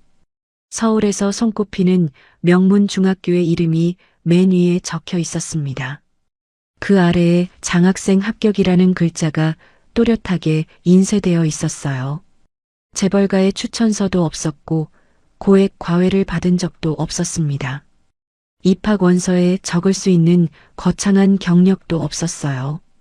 보호자 직업란에는 가사 도움이라고 적혀 있었고 주소란에는 남의 집 주소가 쓰여 있었습니다. 하지만 시험장에 앉은 샛별의 답안지는 그 어떤 화려한 이력서보다 강한 말을 하고 있었던 거예요. 그날 밤 샛별이 잠든 뒤였어요. 엄마는 창고방 구석에 앉아 합격 통지서를 한참 동안 들여다봤습니다. 기쁨이 가시고 나자 그 아래에 숨어있던 걱정이 고개를 들었어요. 장학생이니 학비는 면제지만 학교에 다니려면 교통비가 필요했고 교복이 있어야 했고 참고서도 사야 했습니다. 무엇보다 이 아이가 남의 집 지하실에서 학교를 다닐 수는 없는 거였어요. 새벽 5시에 일어나 걸레를 짜는 엄마 옆에서 교복을 입고 등교하는 게 마음에 걸렸습니다. 등교하는 아이의 밥을 차려주고 배웅해주고 싶은 마음이 강하게 들었어요. 다음 날 아침 샛별 엄마가 조심스럽게 서재문을 두드렸습니다. 회장님, 말씀 좀 드려도 되겠습니까? 회장님이 안경을 내리며 고개를 들었어요. 샛별 엄마가 서재 안으로 들어왔습니다. 말을 꺼내기까지 시간이 걸렸어요. 회장님, 그동안 정말 감사했습니다. 이제 그만 물러나고 싶습니다. 서재의 공기가 잠시 멈추는 것 같았습니다. 저도 알고 있어요. 제가 여기서 나가면 갈 데가 마땅치 않다는 거. 하지만 우리 샛별이가 이번에 좋은 학교에 합격을 했거든요. 남의 집 지하실에서 학교를 보내고 싶지 않아요. 엄마가 남의 집 식탁을 차리는 동안 그애 혼자서 교복 입고 나가는 거, 그건 제가 못하겠어요. 엄마의 목소리가 떨리고 있었지만 눈은 흔들리지 않았습니다. 식당 설거지든 공장이든 뭐든 하면 되니까요. 그러니 보내주십시오. 회장님은 한동안 아무 말도 하지 못했어요. 이 여자가 떠나면 이 집이 어떻게 되는지 회장님은 너무 잘 알고 있었습니다. 10년 동안 새벽마다 이 집을 깨우고 구석구석 돌보고 아무도 신경 쓰지 않는 곳까지 가까운 사람이었으니까요. 이 사람이 빠지면 이 거대한 저택은 삐걱거리기 시작할 거였어요. 하지만 그것보다 더 큰 것이 회장님의 마음을 눌렀습니다. 안 돼. 샛별 엄마의 얼굴이 굳었어요. 갈 데가 있어서 그러는 거요? 당장 나가서 어디서 살 건데? 그건 제가 아무 데도 없잖소. 걱정이 담긴 낮은 목소리였어요. 이 사람이 무작정 나가서 식당 설거지를 하며 아이를 키우는 모습이 눈앞에 그려졌던 거예요. 회장님이 서재 의자에서 일어났어요. 창가로 걸어가 잠시 밖을 바라봤습니다. 정원의 나무들이 바람에 흔들리고 있었어요. 이 정원도 이 여자가 갖고 온 거였습니다. 회장님이 돌아서며 말했어요. 가겠다면 안 잡겠소. 약속했으니까. 하지만 한 가지는 들어줘야겠소. 샛별 엄마가 고개를 들었습니다. 전셋집 하나는 내가 마련하겠소. 방 2개짜리면 되겠지? 샛별이가 공부할 방 하나, 당신이 쉴 방 하나. 그 정도는 해야 10년 일한 사람한테 할 도리를 한 거요. 샛별 엄마의 눈이 흔들렸어요. 회장님, 그렇게 안 하셔도 됩니다. 당신이 이 집에서 그동안 일한 값이요. 월급만으로는 다 못 갚는 값. 새벽마다 이 집을 일으켜 세운 것, 내 손자 뒤치다꺼리를 한 것, 내 며느리한테 도둑 소리를 듣고도 참은 것. 그 모든 것에 대한 값이니까 거절하지 마시오. 거절해야 한다고 생각했습니다. 평생 남의 신세를 지며 살아왔으니까요. 더 이상 빚지고 싶지 않았어요. 하지만 회장님의 눈을 보니 이건 빚이 아니라는 걸 알 수 있었습니다. 이 사람은 자기한테 베풀려는 게 아니라 자기가 못했던 걸 늦게나마 하려는 거였어요. 그리고 무엇보다 샛별의 얼굴이 떠올랐습니다. 방 2개, 샛별이가 공부할 방 하나, 택배 상자가 아니라 진짜 책상을 놓을 수 있는 방, 보일러 소리가 아니라 새 소리를 들으며 연필을 줄 수 있는 방. 그 방을 떠올리자 엄마의 자존심보다 딸의 미래가 더 크게 다가왔습니다. 엄마는 깊이 허리를 숙였어요. 감사합니다, 회장님. 평생 잊지 않겠습니다. 회장님이 고개를 저었어요. 잊어도 돼요. 잊을 만큼 행복하게 사시오. 짐을 싸는 데는 오래 걸리지 않았습니다. 샛별과 엄마가 이 집에서 가진 것이 많지 않았으니까요.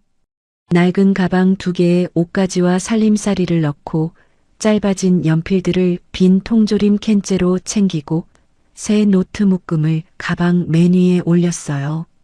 그리고 수천 장의 공부 노트, 민준이 버린 종이를 이어붙이고 과자봉지 뒷면에 쓰고 새벽마다 보일러 소리를 들으며 채워 넣은 그 노트들을 한 장도 빠짐없이 상자에 담았습니다. 마지막으로 샛별은 택배 상자 책상을 한번 쓸어봤어요. 테이프가 여기저기 붙은 그 상자 위에는 연필 자국과 지우개 가루가 배어 있었습니다. 소녀의 손끝이 그 위를 천천히 지나갔어요. 이 책상이 자기를 여기까지 데려온 거였습니다. 그 사실이 가슴 안쪽에서 뜨겁게 차올랐지만 샛별은 미소를 지으며 손을 거뒀어요. 두고 가는 것이 아니라 졸업하는 거였으니까요. 아침이었습니다. 회장님이 대문 앞까지 걸어와 샛별 엄마 앞에 멈춰 섰습니다. 약속 지키러 왔소. 샛별 엄마가 고개를 갸웃거렸어요. 회장님이 웃었습니다. 샛별 엄마는 이 노인이 이렇게 웃는 걸 본 적이 거의 없었어요. 사업 이야기를 할 때의 근엄한 얼굴, 자식들을 볼 때의 걱정스러운 얼굴, 화가 났을 때의 무서운 얼굴은 수없이 봤지만 이렇게 힘을 빼고 그냥 한 사람으로서 웃는 얼굴은 처음이었습니다. 당신 딸이 그러더군요. 나갈 때 아무 조건 없이 웃으면서 보내달라고. 그게 어떤 돈보다 크다고. 샛별 엄마가 딸을 돌아봤어요. 샛별은 살짝 고개를 숙이며 웃었습니다. 회장님이 주머니에서 작은 종이 한 장을 꺼냈어요. 스미스 회장의 명함이었습니다. 이건 내가 주는 게 아니라 스미스 회장이 너한테 남긴 거다. 언제든 연락하라고 했지. 네 길을 네가 정해라. 어디를 가든 이 할아버지는 응원한다. 샛별이 명함을 받아들었습니다. 작은 종이 위에 적힌 영국의 주소와 전화번호를 한번 내려다본 뒤 조심스럽게 노트 사이에 끼워 넣었어요. 회장님이 샛별 엄마의 손을 잡았습니다. 거칠고 갈라지고 마디마디 굳은 살이 박인 손. 이 집의 모든 것을 닦고 빨고 나르고 뒤치다꺼리한 손. 회장님은 그 손을 두 손으로 감싸주며 말했어요. 고생했소. 정말 고생 많았소. 샛별 엄마의 눈에서 눈물이 흘렀습니다.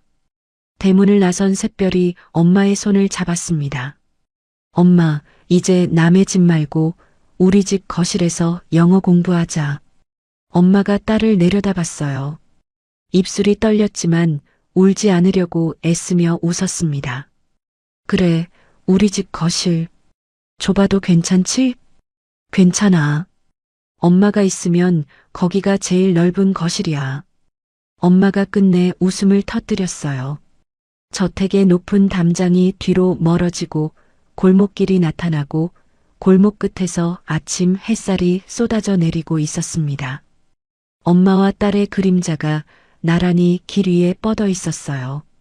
보일러실의 어둠도 쓰레기통의 수치도 밟힌 손등의 아픔도 이제는 소녀의 등 뒤에 있었습니다.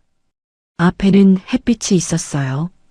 따뜻하고 넓고 누구의 것도 아닌 하지만 누구에게나 공평하게 내리쬐는 빛. 소녀가 그 빛 속으로 걸어갔습니다. 새 전셋집은 작았습니다. 방 2개에 부엌 하나, 작은 거실이 전부였어요. 재벌가 저택의 현관보다도 좁은 공간이었지만 문을 열고 들어서는 순간 샛별 엄마의 발걸음이 멈췄습니다. 신발을 벗고 마룻바닥을 밟았어요. 남의 집이 아닌 우리 집 바닥이었습니다. 무릎을 꿇고 닦지 않아도 되는 바닥.